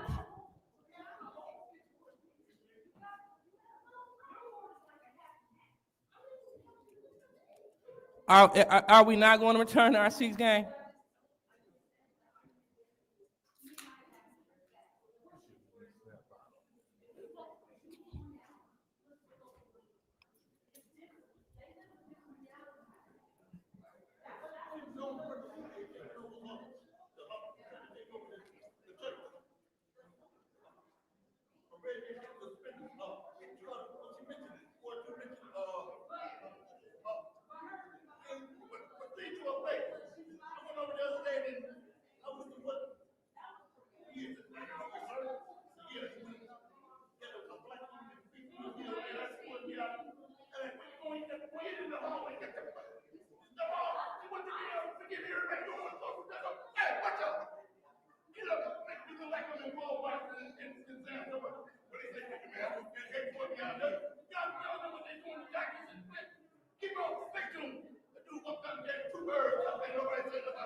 Madam Clerk, before we do the roll call to come back in, I do want to take this time on behalf of the entire council to apologize to the residents that are here and the residents that are at home. We have passionate debates. Sometimes things get out of hand. Sometimes words are said. Sometimes thoughts and intentions are misunderstood. So we do apologize. We are going to continue this meeting. And while we are clearly not all going to agree, we are going to be respectful of each other and of your time and better represent you. Roll call, Madam Clerk. And for the record, we are returning to order at 6:17 PM. Mr. Alamin? Present. Dr. Lewis? Present. Ms. Priestley? Ms. Winfrey Carter? Present. Ms. Burns is absent. Ms. Mashat? Present. Mr. Pfeiffer? Present. Mr. Jarrett is absent. You have 6 members We have present? 6 members present. I believe before we went at ease that the councilwoman in the 2nd ward had the floor. We're in the 2nd round of discussion, and she had 3 minutes and 3 seconds left. Please continue, Dr. Lewis. Thank you. And thank you so much for apologizing to the residents, because I have yet to receive an apology from the councilman in the 8th ward for saying F you on the microphone. And this is the kind of working environment that we have. We have men that say these bad things to their colleagues on the record and think that it's okay. Councilwoman Worthing dealt with the same thing when she sat there. That's why she refused to run again. Point of order. Please pause the time. Councilwoman Madam Chair, Winfrey Carter, she's you have not the being floor. germane to the resolution that's on the table. Thank you, Councilwoman Winfrey Carter. Dr. Lewis, please wrap up your point and go back into the agenda item. I definitely will. But I just had to state that for the record. Thank you. Thank you. And so on the north side, like I was saying, it's a little different than other wards. We have different needs, different situations. And so these dollars that are supporting scholars to have summer jobs, it's important. It provides money for the household. It provides money in their pocket so they don't have to indulge in illegal activity. It gives them something to do with their out of school time. And it provides positive mentorship. That's what Councilman Alamin, that's what I do in the community. That's what Councilman Murphy, that's what he stood for when he sat in this seat. That's what we do over here on the north side to elevate and escalate. And we are appealing to our colleagues to stand with us so we can continue to build a Flint that we all would like to see and grow and thrive. Unfortunately, we don't have Miller Road mansions over there in the 1st ward, or in the 2nd ward, or in the 3rd ward. But what we do have, we have people that deserve an opportunity to thrive. And these dollars are giving our youth the opportunity to thrive. Now, voting no to this resolution, it'll be a bad thing for a lot of the youth that need this. But it'll be a slap in the face to the 1st ward, the 2nd ward, 3rd ward, and 4th ward, and the parts of your ward that deserve these dollars. We need to stop playing politics, and we need to do what's best for the people. How do I know? Because I'm working with the young people. I'm in their schools. I am in there. I'm talking to the parents. I'm dropping meals off at people's houses. I'm doing things the other council people don't have to do because they don't have to deal with that. But when I come here and I'm passionately telling my colleagues what I need and what we need to have happen, and they yell out F you on the microphone, I hear F you to the 1st ward, the 2nd ward, the 3rd ward, and every single youth that need this money. So again, you don't have to answer to me, those that vote no. You answer to the residents. That's who you answer to. But hopefully, we have some answering to do to the Black community and also for the women in this community. So for Women's History Month, I am proud to sit in this seat and represent every single woman in the city of Flint as we continue to thrive and do good things. And although I am harassed and degraded at work, I will continue to show up. Thank you. Thank you. Is there anyone else who would like the floor in the 2nd round of discussion? Seeing as how there's no one else who would like the floor in the 2nd round of discussion, I will go ahead and take my time. What we witnessed here tonight is something that we continuously witness. And that is we start off on an agenda item talking about how it could be something good for the residents. And then it veers into something ugly for not only the city and the residents, but for us sitting up here. It turns into all of this animosity, all of this vitriol, and all of these things that it doesn't have to be. Because even when we were at ease and we were having the discussions, I had a chance to listen to all of my colleagues and where they stood. And the bottom line is everybody is in agreement that our wards can benefit from the youth having these jobs. We're all in agreement. We are all very clear that our wards look very different, that we all are experiencing different amounts of poverty, different amounts of disenfranchisement, some more than others.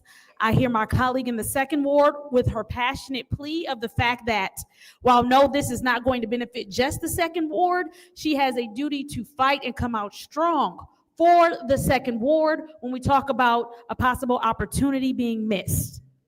I hear my colleague in the 8th ward when he says that he felt like the conversation was taking another turn to where it felt like it was personal and where it was targeted, and to where, because of everything that's happening with all over and people's address and people's cars and all of this stuff that has gone far too far just here at home, of him saying he does not want to be another victim of behavior in which can cause his family to be targeted.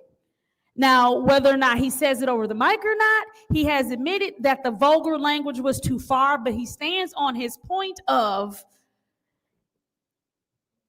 he feels how he feels about the resolution.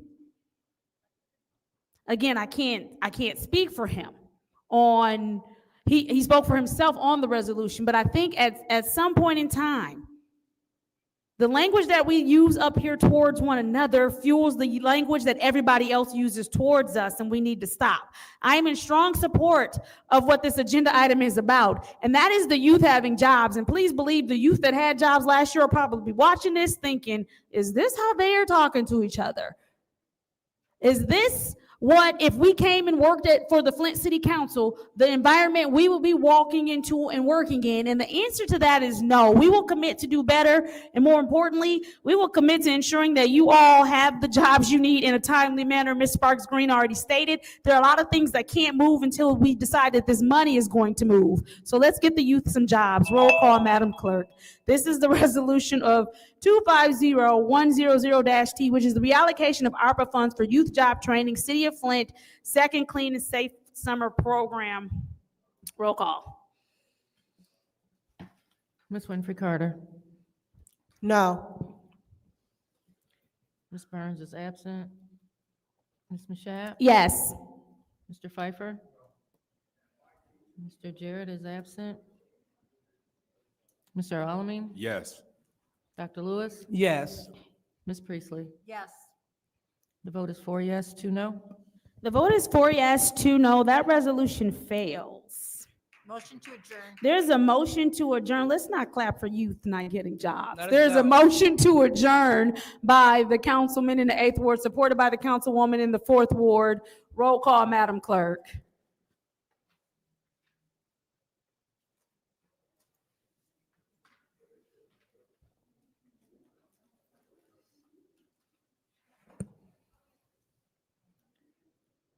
Ms. Burns is absent. Ms. Mashat? Yes. Mr. Pfeiffer? Yes. Mr. Jarrett is absent. Mr. Alamin? Dr. Lewis? Yes. Ms. Priestley? Yes. Ms. Winfrey Carter? Yes. Vote is 6 yes, 0 no. The vote is 6 yes, 0 no. The time is 6:25 p.m. I call the Special Affairs Committee meeting. It is now adjourned. I want to remind the residents that you have a few minutes here until council starts, but we want to give you time to fill out a speaker slip if you'd like to speak.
birds and let this white go. I told your daddy that.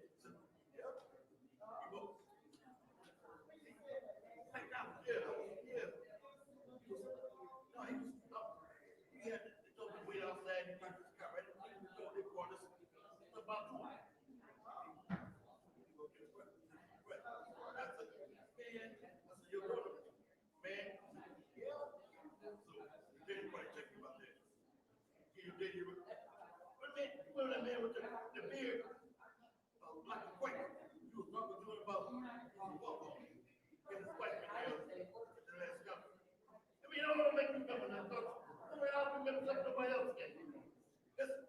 Everybody, got the whole city got, this must be Mississippi, I ain't been to Mississippi in my life.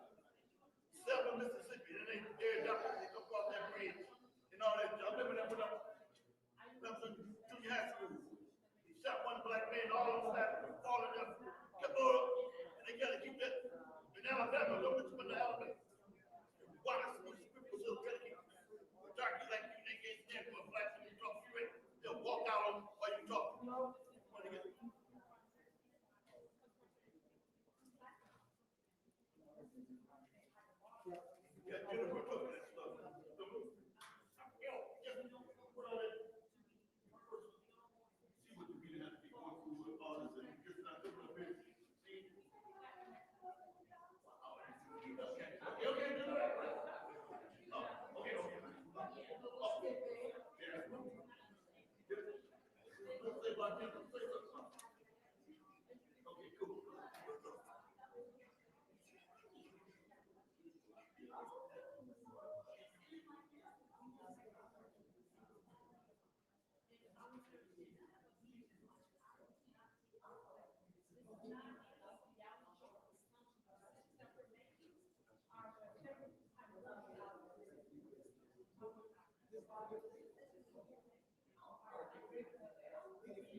All right, colleagues, we all can return to our seats. Madam Clerk, if we could grab the speaker slip so we can proceed with the meeting.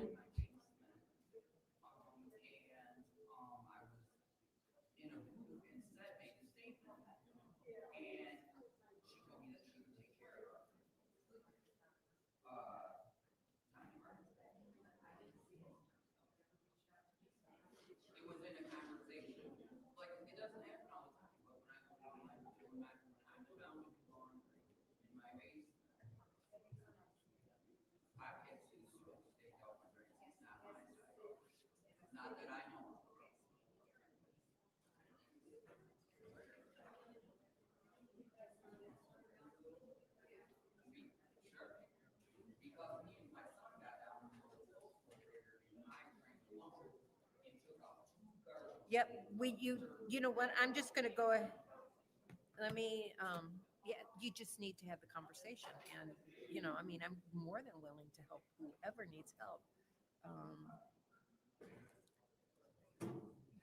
Actually, and you can also call the sewer company and they'll come. Not this, no, no, no. The first thing you always do.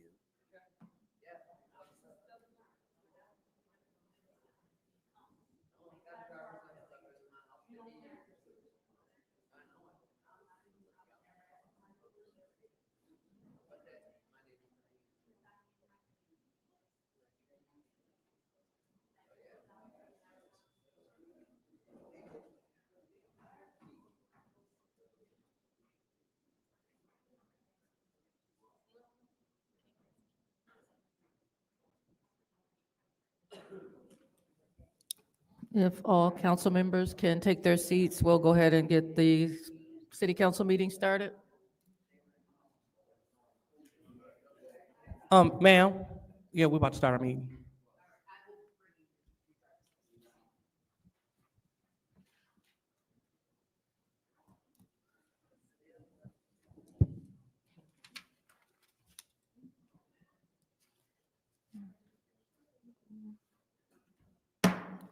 The time is 6:34, and I will call this council meeting to order. Ms. Priestley? You gotta take the roll call. Thank you.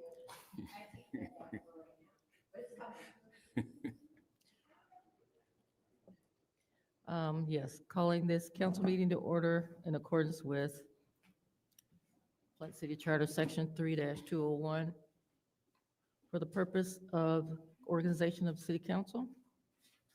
And before we begin, I will take the roll call. Mr. Alamin? Present. Dr. Lewis? Present. Ms. Priestley? Ms. Winfrey Carter is not in. Ms. Burns is not in. Ms. Mashat? Present. Mr. Pfeiffer? Mr. Jarrett is not in. You have 5 members present. Clerk, Ms. Priestley? I make a motion to move the reorganization of council to the end of the agenda. And is that right after the 3rd ward? Yes. Is there a second for the motion?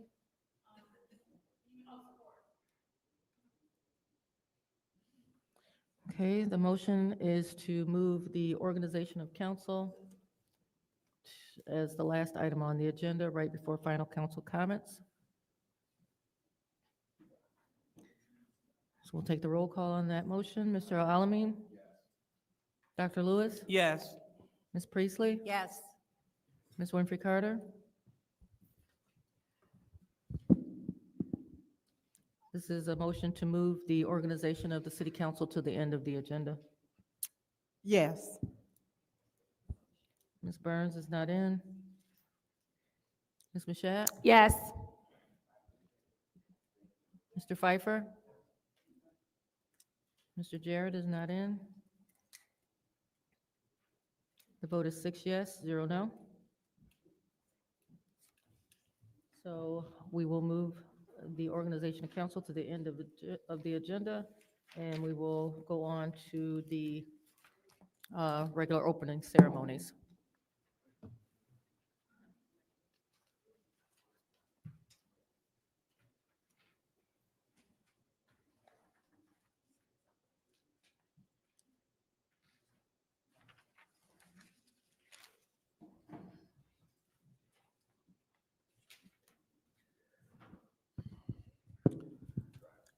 Now it's time for the Pledge of Allegiance. Ms. Priestley, could you please lead us in the Pledge of Allegiance?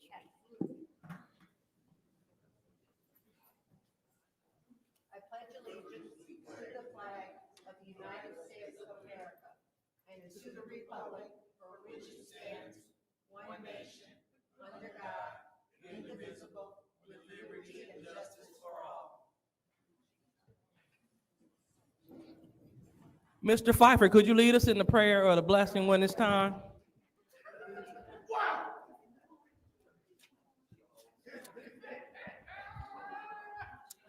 All righty. Well, but before we move on with the prayer or the blessing, do we have anyone that would like to acknowledge anyone that may have transitioned? Go ahead. Yes, Madam Chair. I would like to have a moment of silent prayer for the family of Miss Amaya Franklin, for the family of Mr. Randy Howard, and for the family of Mr. Percy McGee. All right, Thank you, Madam Chair. not a problem. Ms. Mashat? Yes, for the Rawls family. And then also for, I can't recall if we did already for Judge Heyman, Attorney Heyman. But I would like to keep both of those families lifted in prayer. Okay, thank you.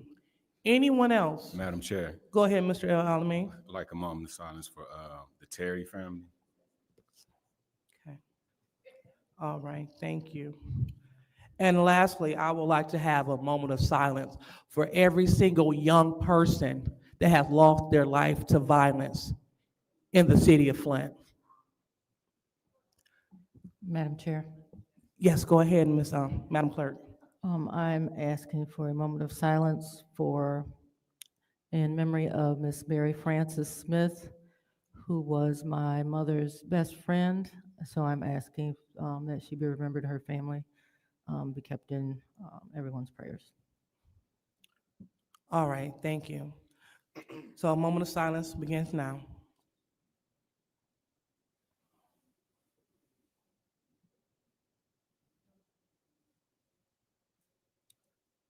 All right, so now it's time for the prayer of the blessing. Ms. Winfrey Carter, would you please lead us in the prayer of the blessing? All right. So since Ms. Winfrey Carter don't want to lead the prayer of the blessing, I will go ahead and rely on the councilwoman, the vice president, and the 7th Ward to lead the prayer of the blessing. Thank you, Madam Chair. If all minds are clear. Heavenly Father, we just come to you first and foremost, thanking you for this day and time. Thanking you for your grace, your mercy, your love, and your favor in getting us to this moment. We thank you for safe travels as we arrived here. We thank you for safe travels as we go back to our different destinations, Lord.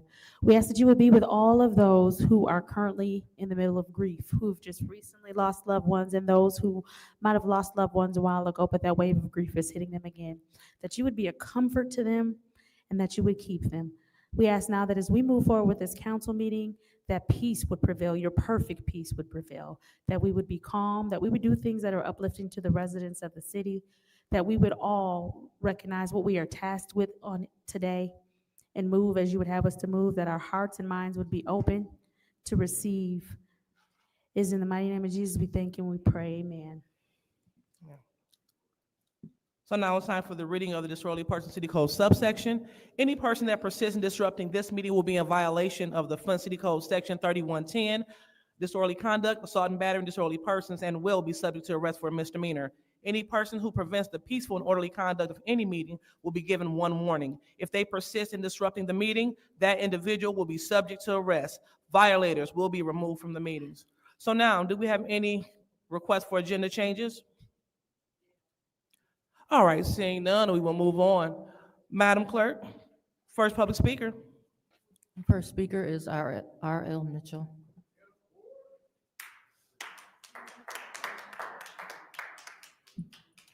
Hello, Council. I'm R.L. Mitchell. For the record, when Mr. Moore was up here trying to explain how he gonna raise the water bill for all the peoples with our federal money, and Mr. Ed Teller tried to make him look like a puppet, but he couldn't do nothing about it, so he went on about his business. It disappeared out in the That's to be well back there. And good thing he didn't run into Poppycock, because he would have grabbed Poppycock and don't know why. Got Mr. Ed Taylor, just like the administration, doing stuff on the pastors. Like y'all try to jump on Tarzan and don't give him a chance to respond.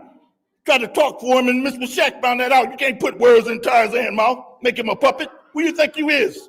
Take care of Whittier Junior High School over there, $3 million roof up.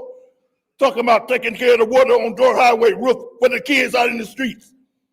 Junk. And another thing about the poppy dope boys over on St. John Street and all that stuff. Figure out how you're gonna pellet that junk when you get through doing that industrial stuff. And another thing about that little school they made out of a church over on DuPont and Austin Street. I think it's Bunch. Used to be Bunch. I was walking through there one day and the principal looked at me like what I'm doing trespassing. That's been 30 years ago. But I didn't know my two boys was in there. They look at me like I don't belong. That's just like they doing Flint like they doing only the country in the world. My name of Flint is Turkey right now. They done arrested the mayor last night. He been running that thing for 3 years, and the people's getting, and that's what Flint mind me of right now. But nobody is scared to arrest the little short guy downstairs, Neely, because he might think of another idea to get over on us, and everybody go along with it, like First Ward, Second Ward, and the woman with the money bag, Priestley, talking that stuff about the priest. I mean, he just got out of the hospital with 2 lungs collapsed and all that junk, and she still walk around with we the people's money, and they like we okie dokies. Like they told me to be down to the IRS, sir. We understand that you ain't got your seminar money for three times, and all you got to do is just bring your identification and your Social Security card. But the man, I already told you before, somebody got people's got like thanks to the fire, man. They call us terrorists. But stay tuned, Flint. You're gonna see how we get our money. Thank you, Take Mr. that. Mitchell. Next speaker. The next speaker is Rodney Thomas. And I believe he is not in. Next speaker is David Peachy. I believe he is not in.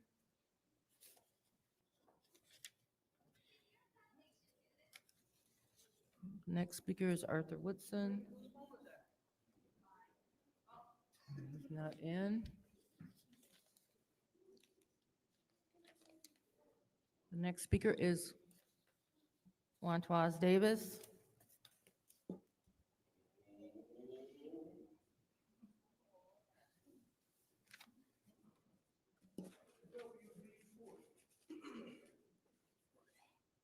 First, I would like to say hello to everyone at the board. But I also want to say that in 2017, they brought that contract with Gleela to city council when I was on board. We denied that contract, or we told ourselves and we told the administration, which was Governor Snyder and Jerry Ambrose, if I can remember, that we wasn't going to vote for that contract because that contract automatically had 4% hike in it. It was going to raise our water bills 4% in that contract. And it was going to spend $7 million out of the $12 million note that we had to pay them to buy the KWA, which was going to leave them with $5 million, which I knew that if they was going to only have $5 million, they was going to have to get the funds on their profit from somewhere. And I knew that the water increase was going to go up in the near future. I have my video when I came up to the poll after I lost my seat. And I believe that's how I lost my seat, and me and my other colleagues. It's because we wouldn't abide by what the government wanted us to do. And what the government wanted us to do was to vote for that contract. That contract was a farce from the jump in 2017. That contract specifically stated that it was going to raise our water bills. So people who are not educated and do not know, please don't be surprised that the water rates is going to go even higher in years to come. The water stabilization fund, I believe, is a farce too. The reason why I believe it's going to be a farce because you're going to have to take from Paul to pay Peter. And where's Paul unless the money is going to be misappropriated? But I also must say that that $2 million that's going to help the residents, you should help the residents at least for a year. Even if it's for a year, it's showing that you're helping the residents. Jerry Winfrey Carter, it's no offense at you because I don't think that you really was educated at that time, but you voted for that contract. And I felt it was not fair for you to beat up the man that was up here that wanted to give the $2 million. But you voted for that contract in 2017, but not just you. It was Eric Mays, Kate Fields, and a few other council people voted for that contract. That contract was set for Flint, catastrophe in Flint in 2017. In 2017. And I came to this podium a month or two after I lost my seat. And I begged City Council to not vote for that contract. I told City Council that our water rates is going to go up in the next 30 years. It's going to go higher in years to come. So doing the water stabilization fund, I don't know what it's going to be, and I don't know where Paul at. But you should vote to help the residents. Thank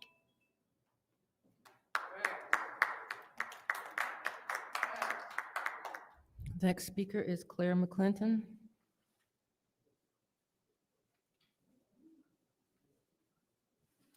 Good evening, council. First of all, I would like to give a shout out to Ms. Beverly Lewis and all the seniors and community that stood together with her as leadership to save the senior programs. That is a Flint thing. That's a Flint characteristic. That's what Flint looked like. We're fighters. Y'all might not remember when the seniors chained the doors at Hasselbrink to keep their executive director from being fired. So I just want to give a shout out. When we fight, we win. And speaking of fighting, you all got this resolution that thankfully failed to use opera money to pay for the rate hike that GLEWA gave. But on February 26th, there was a public meeting of GLEWA. The rate hike was on the agenda. Where the city council resolution saying don't raise the rates? Where that at? Where the press conference for that? Where was that press conference challenging GLEWA not to raise our rates? Where was the administration at? Where is his letter going to GLEWA saying we pay some of the highest water rates in the nation, don't raise our rates? It was 200 people on Zoom at that meeting. A lot of them were, there was at least 15 people from Flint on the call. Not all of them spoke, but enough of us spoke protesting the rate hike. Did you all, who represent us, go down there or send a letter protesting the rate hike? You didn't do it. Now we got people wanting to run for mayor, want to run for Senate, you want to run for governor, you want to this, that. None of them were down there protesting water rate hikes. We need new leadership around here, y'all. And Mr. Alameen, really, for real, a PPO on a resident, go to court to do that? Can we go to court and stop these rate hikes and get a subpoena on that? Last but not least, I ain't got long. There are plans that has been brought to y'all. We had petitions for water affordability rate. You could have protested the February 26th meeting. You could have demanded as customers of GLEWA that we be allowed to be on the Lifeline program where low-income people pay as little as $17 a month. There's plans, but you have no vision. Thank you.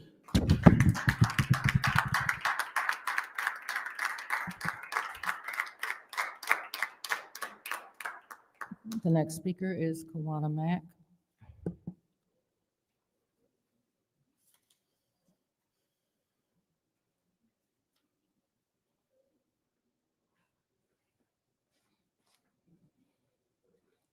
Y'all know I was coming back. Now, I just would like to say before I forget, Mr. Elamine, all you had to do was get your Draco. And Liddell and Mushat, y'all need a stronger prescription from y'all doctor. All that yelling. And since y'all like to play music, and I got a song just for you. Liddell, this is for you and yours. This is what our president thinks about the Flint residents, why they stealing the money. That's right, she know it by heart. Come on, baby. Don't make me have to do it next meeting, because I will. But I'm gonna keep on talking. Judy, I heard you got a house over there that's probably a couple houses from yours that's unboarded and everything else. You can't even get that done on your own street. What good is you? But you know what? I would like to come up here and ask for $25,000 to go dig up them willow trees on the vacant lots. How about that? Can y'all do that for me? You're giving everybody else the money. Ain't that right, Miss Judy? It ain't here for us. And darn it, it wouldn't play it, but I'm gonna play it next week or the week after, because I'll be back. There you go. Come on, baby. Oops.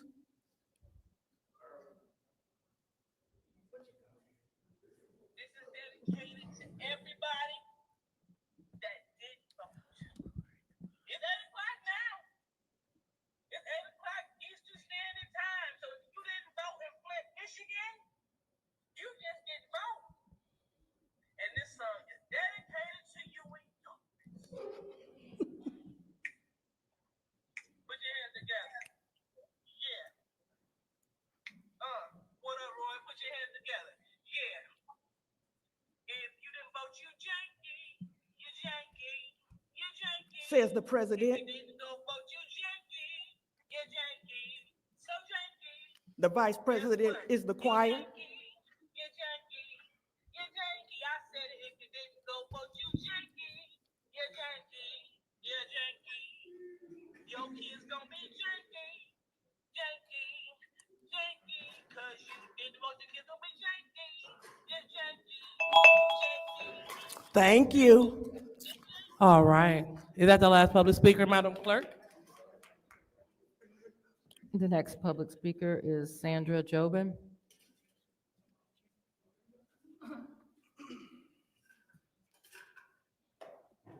Good evening. I know there's a certain person up here that wish that I wouldn't come back, but I'm here again. So sorry. The time I come over here and try to educate or help and stand and protest with you guys is very special to me. I have a son that is terminally ill, so any time away from him is very precious to me. So for me to stand here and try to fight for you guys' rights, and because you know what? I know common sense says it's coming to my town next, and guess what? It already is. So the corruption is high in here. Geez, the blackmailing, it's just unbelievable. You vote wrong, you got somebody screaming at you. I guess louder is right, but not really. But the disrespect that you guys show up here, and you wonder why the kids are turning out the way they are in Flint or anywhere. The disrespect of adults, you know, they're watching us. They're trying to be, we're supposed to be the example of how to treat people. And yet we got council people standing here screaming and hollering because you disagree with someone else. And now you got Flint's sided with the north side to the east side to the west side. Mine's worse than yours is, and it's just unbelievable. You got bigger problems out here. You got kids missing. Who's talking about the human trafficking going on? There is kids being tortured while you guys stand here and bicker over willow trees that don't even help. I don't know. Did the willow trees help the water main that just went through? That ARPA money was made for the residents. That ARPA money, because you locked them up, you wouldn't let them go to work, but you'd let them go to a bar. You wouldn't let them go to church, but you'd let them go here. And it just didn't make no sense. You could go to Walmart and shop, but you couldn't go to the mom and pop shop. If this makes any kind of sense to you guys, I don't know. I don't know. COVID was a testimony of, are you going to follow what the government says every freaking time? Or are you going to use your own common sense? Because our school system sucks. You got people coming out of graduation and they don't even know how to read unless you put a Google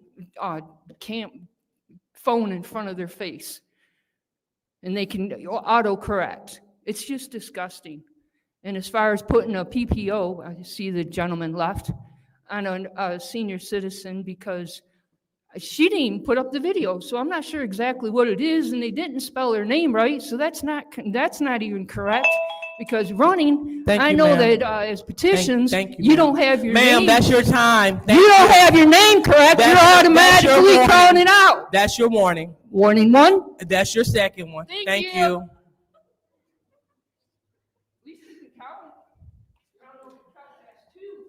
Madam Clerk, is that the last speaker? No, the last speaker for this meeting is Rich Jones.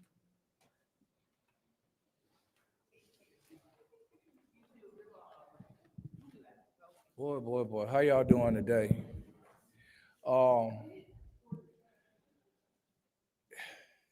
This city, and it ain't just y'all, and it ain't all of y'all, but it's enough. We on the wrong P. Y'all on that personal tip. Y'all ain't about the people. Y'all need to start thinking about the people before y'all make some of y'all decisions. And Ms. Liddell, I appreciate about the laundromat and everything, but I also used to talk to Quincy Murphy. You know, we didn't always argue. And one of the things that we was talking about was a 30-day clean up Flint. And what that is, on garbage day, everything on the curb get picked up by our trash company, and some kind of communication be made about those loads that don't get picked up by our trash company. Because ever since we signed this trash agreement, it's been houses that they have not picked trash up on. Now, the good part about this is, especially in the third ward, but we still got a lot of bad spots. But it's a lot of areas that was blighted that is now grass and dirt.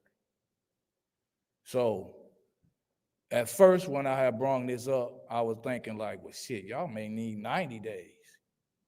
That's how bad our city was. But it is looking better in spots, but we still have sore thumbs throughout our city.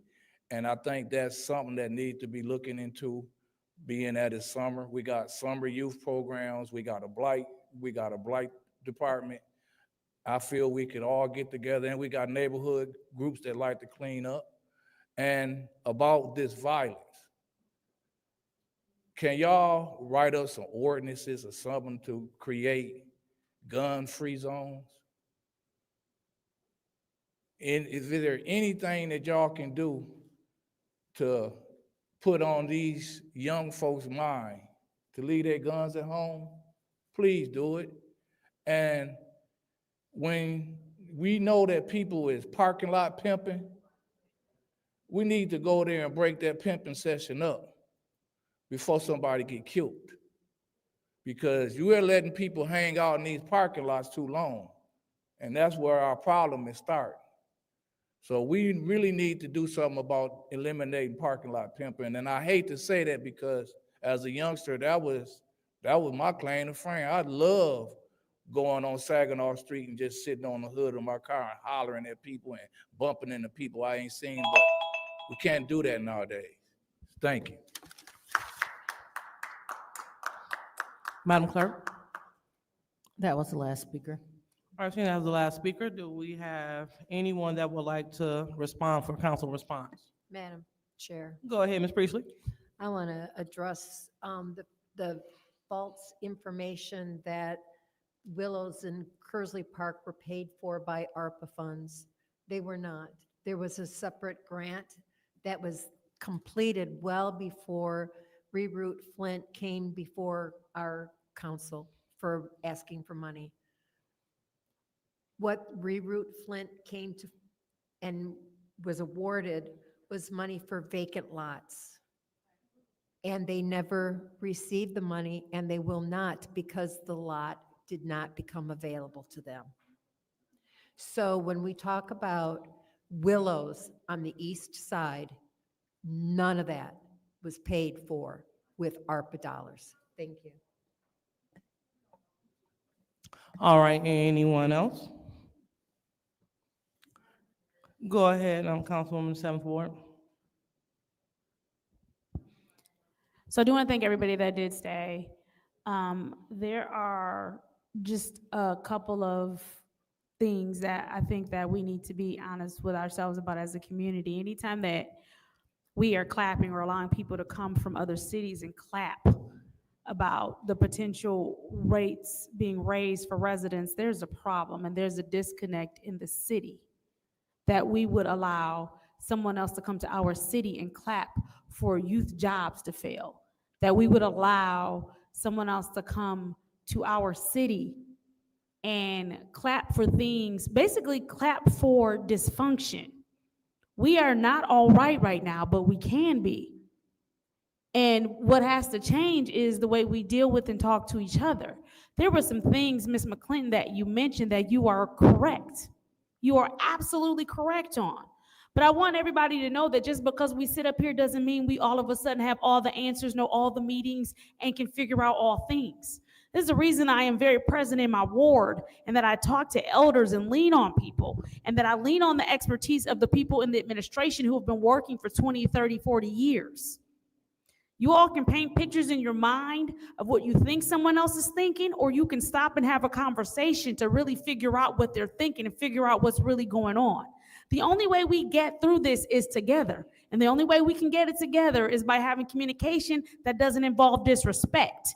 You might not agree with the council person in the first ward and the way he handled the situation, but he has a minor child in play. There's a reason my colleague in the 8th ward got upset, because for you all, you go home. You don't go home to the death threats. You don't go home to your families being in danger. You don't go home to your address being plastered, not knowing who's not from here, who will really pull up and try to hurt you.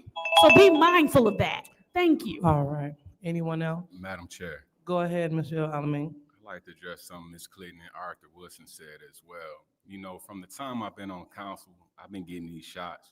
I laugh it off. That stuff don't bother me. I know it come with the territory. But it is a red line that you don't cross with me, just like I won't cross nobody else's. So if I had to take that measure to do something to protect my loved ones, I will do that. You should have a conversation with me to get the whole story, and not this stuff that's being posted. Oh, you stay at this house and all this other stuff. No, it's a family whose father was just in here, who stays at that house where my son do be at. And when somebody violate that, then we do have a whole nother level of problems we're gonna have until we get it addressed. So that's why I did that. But we can have a conversation, you can get the full story. Respectfully, I say that. Thank you. All right, thank you. Anyone else would like to speak? Yes, Madam Chair. Go ahead, Councilwoman in the 5th Ward. Thank you, Madam Chair. And I would like to thank the residents for staying and being engaged in the process. And I wanted to touch on something that former Councilman Juan Davis said. And yes, Councilman, yes, I did vote on that. I did vote on the GLEWA 30-year deal. However, that's not what I was referencing earlier today. My thing with the whole water stabilization fund was I felt like Mr. Moore coming before us, he needed to be more prepared. He needed to be able to answer the questions that we proposed to him. And I still say that. You know, I'm not going to vote on something whereas I don't get all of the questions answered that I present. You know, I mean, I want to know what is the percentage that each household or each water account will increase. And I think I should be able to get that information in order to make informed decisions when it comes to the vote for the residents of the Fifth Ward. And so, but thank you for bringing that to our attention. And yes, I mean, yes, we knew it was going to increase. However, we need a plan, and we have to have a plan to be followed here. Next year, we're going to increase again. What are we going to do? Thank you, Madam Chair. All right, anyone else? Seeing that there's no one else, I'll go ahead and take my time. When we first started working with the ARPA allocation budget, we set aside some water funds, and I asked Ms. McClendon to work with me. Ms. McClendon did not work with me. And we were talking about looking at what they've done in Detroit. I went to you to work with you. It's okay, I'll take a hand, but I just want to make sure that we have an understanding that we are attempting to work with residents, but it has to go both ways. Next, like I heard my colleague in the 7th Ward talking about fear, you know, people coming up to their house. You know, people came up to my house. The councilwoman in the 6th Ward brought a guy that has a PPO against him from the Chicago Police Department to my house. That happened in real time. So it's not a hope and a dream and a wish. It happens. Happened to me. On this body being disrespected by men, telling me that they're going to beat me up.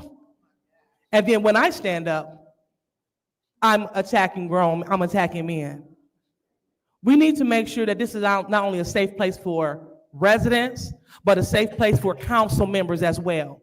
Mr. Elamine should not have to put out a PPO against a 3rd Ward candidate. He shouldn't have to. But when you cross the line, you use the law to protect you and your family. So again, this is real life on this city council as we attempt to work through things such as water stabilization funds. It's hard to get a grasp on things like that when you got colleagues saying F you. It's kind of hard to get a grasp on things like that when you got colleagues bringing strangers to your house. It's kind of hard to get a grasp on things when you have colleagues threatening to stab tires. It's kind of hard to get a grasp on things when you got people yelling out from the audience that they're going to beat you up. Let's do better. So as we move on, we are moving on to the consent agenda. Okay. What's the pleasure of the body? Go ahead, Ms. Priestley. I move to approve the consent agenda. We can't hear you. I move to approve the consent agenda. All right. Any support? Support. Supported by the councilman in the 1st Ward. Any separations?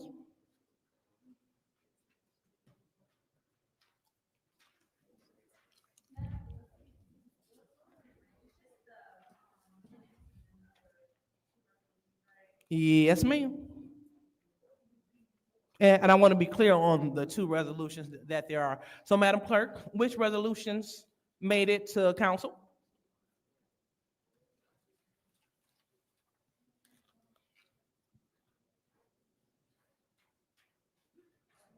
The resolutions that are on your consent agenda are Resolution 250093, contract with Wade Trim, and 250094, contract with Lutz Roofing Company, the water plant roof replacement. All righty. What is your point? And 95, sorry. Okay, got it. Thank you. All right. So seeing that we don't have any separations, we are looking to pass in the consent agenda the presentation of minutes in addition to resolution right, with any corrections, as well as resolutions 250093, 250094, 250095. All right, roll call, Madam Clerk. Mr. Alamin? Yes. Dr. Lewis? Yes. Ms. Priestley? Yes. Ms. Winfrey Carter? Yes. Ms. Burns is not in. Ms. Mashat? Mr. Pfeiffer? Mr. Jarrett is not in. Vote is 6 yes, 0 no. All right, the vote is 6 yes and 0 no. So the consent agenda has passed. So now it is time for the special order.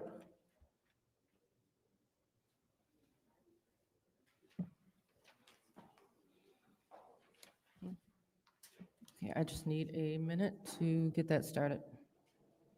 Okay.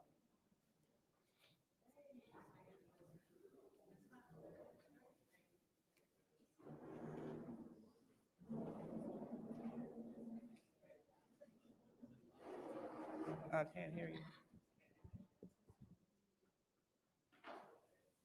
So the presentation is a brief video that will be shown in commemoration of Women's History Month, and it is highlighting just a few of the trailblazers in the city of Flint, past and present.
Service Park Neighborhood Association presents the third annual Women's Empowerment Brunch.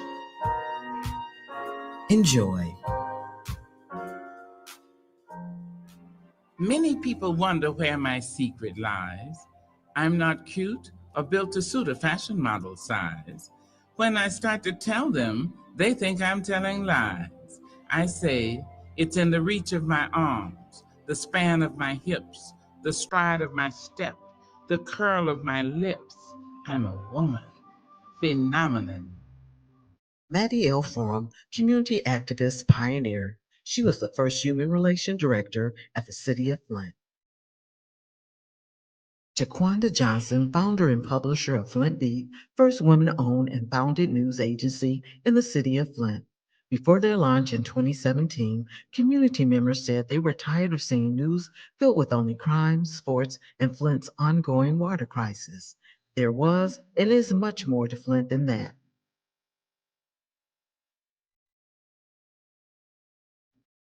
Willa Hawkins, educator and community activist, she helped lead a sleep-in on the lawn of the Flint City Hall.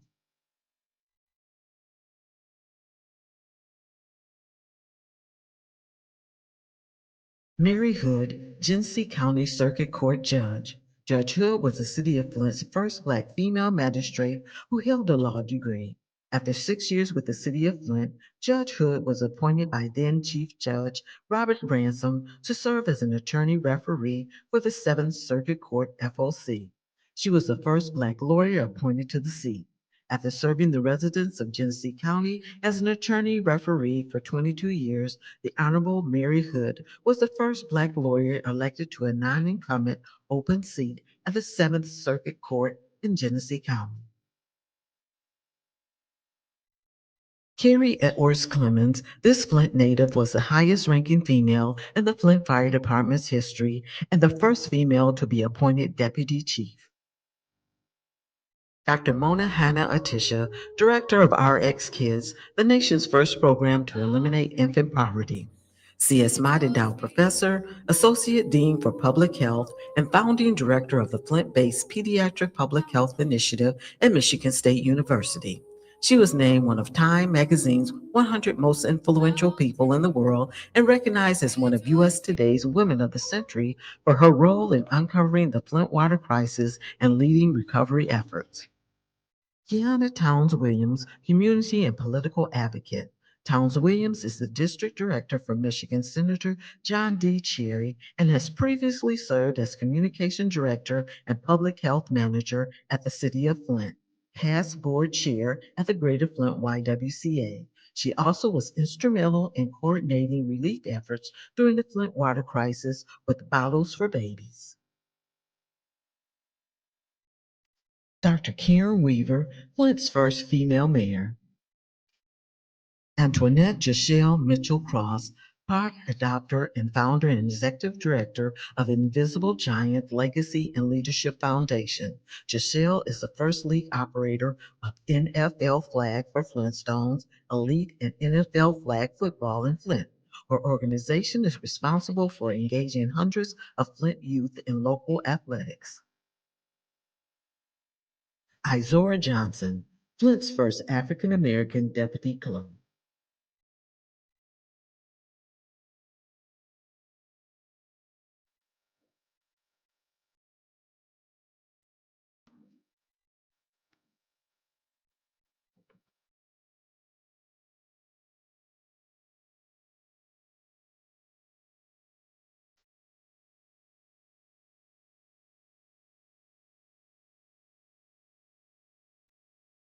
Trishelle Young Boland, founder and partner of Young & Young Law Firm, LLC. Attorney Young provides pro bono estate planning workshops to Flint residents and is the executive director of Flint Pal Court. She is also chair of the board at the New Standard Academy.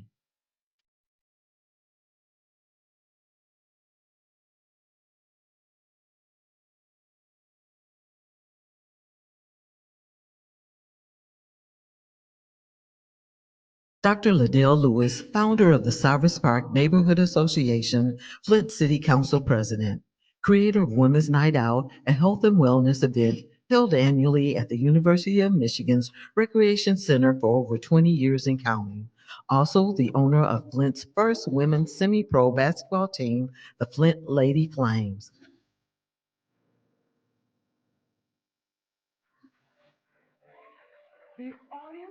Betty Carter, born Lily Mae Jones in Flint in 1929, Betty Carter created a voice all her own in the realm of jazz music.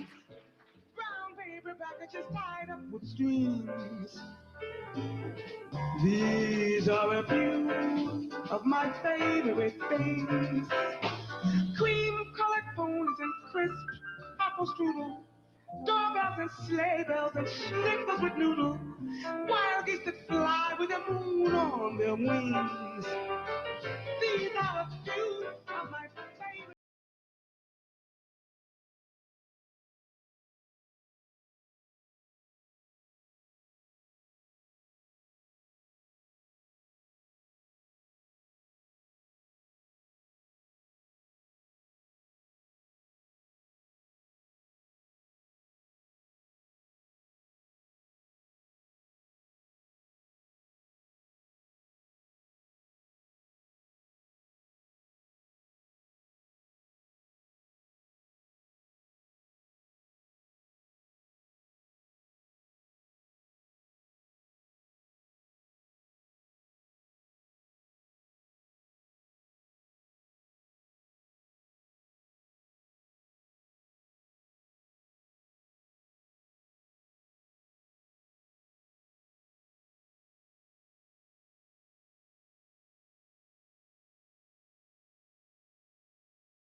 If you teach, you have to live your teaching.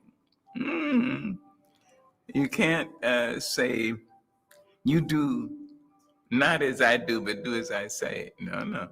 You have to say, I'm doing my best to live what I teach.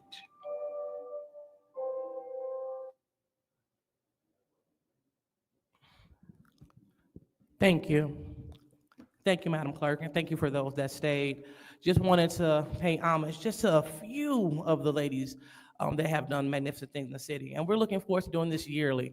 We want to include pioneers, trailblazers, just Sunday school teachers, people that have been influential. So thank you all for your attention, and we will move on to the next item of business.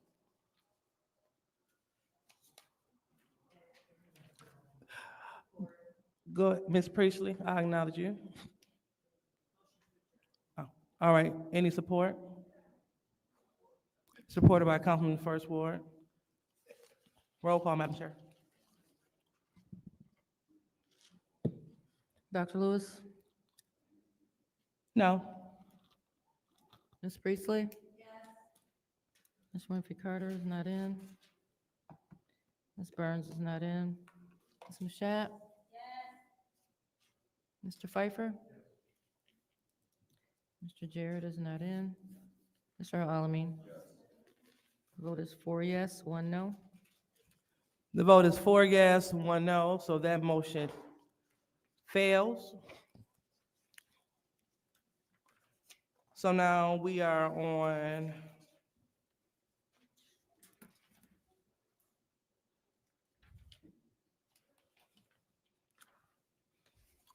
this leadership, 1 second.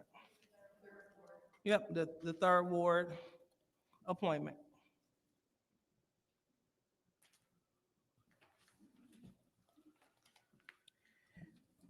Okay,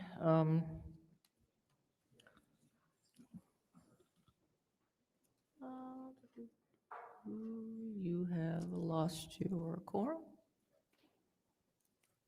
Madam Chair? All right, so it looks like, proceed, Madam Chair.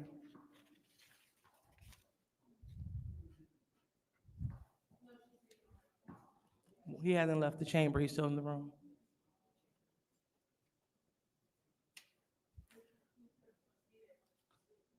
Okay, you have officially lost your quorum. All right, seeing that we have lost a quorum, this city council meeting is now adjourned at 7:27.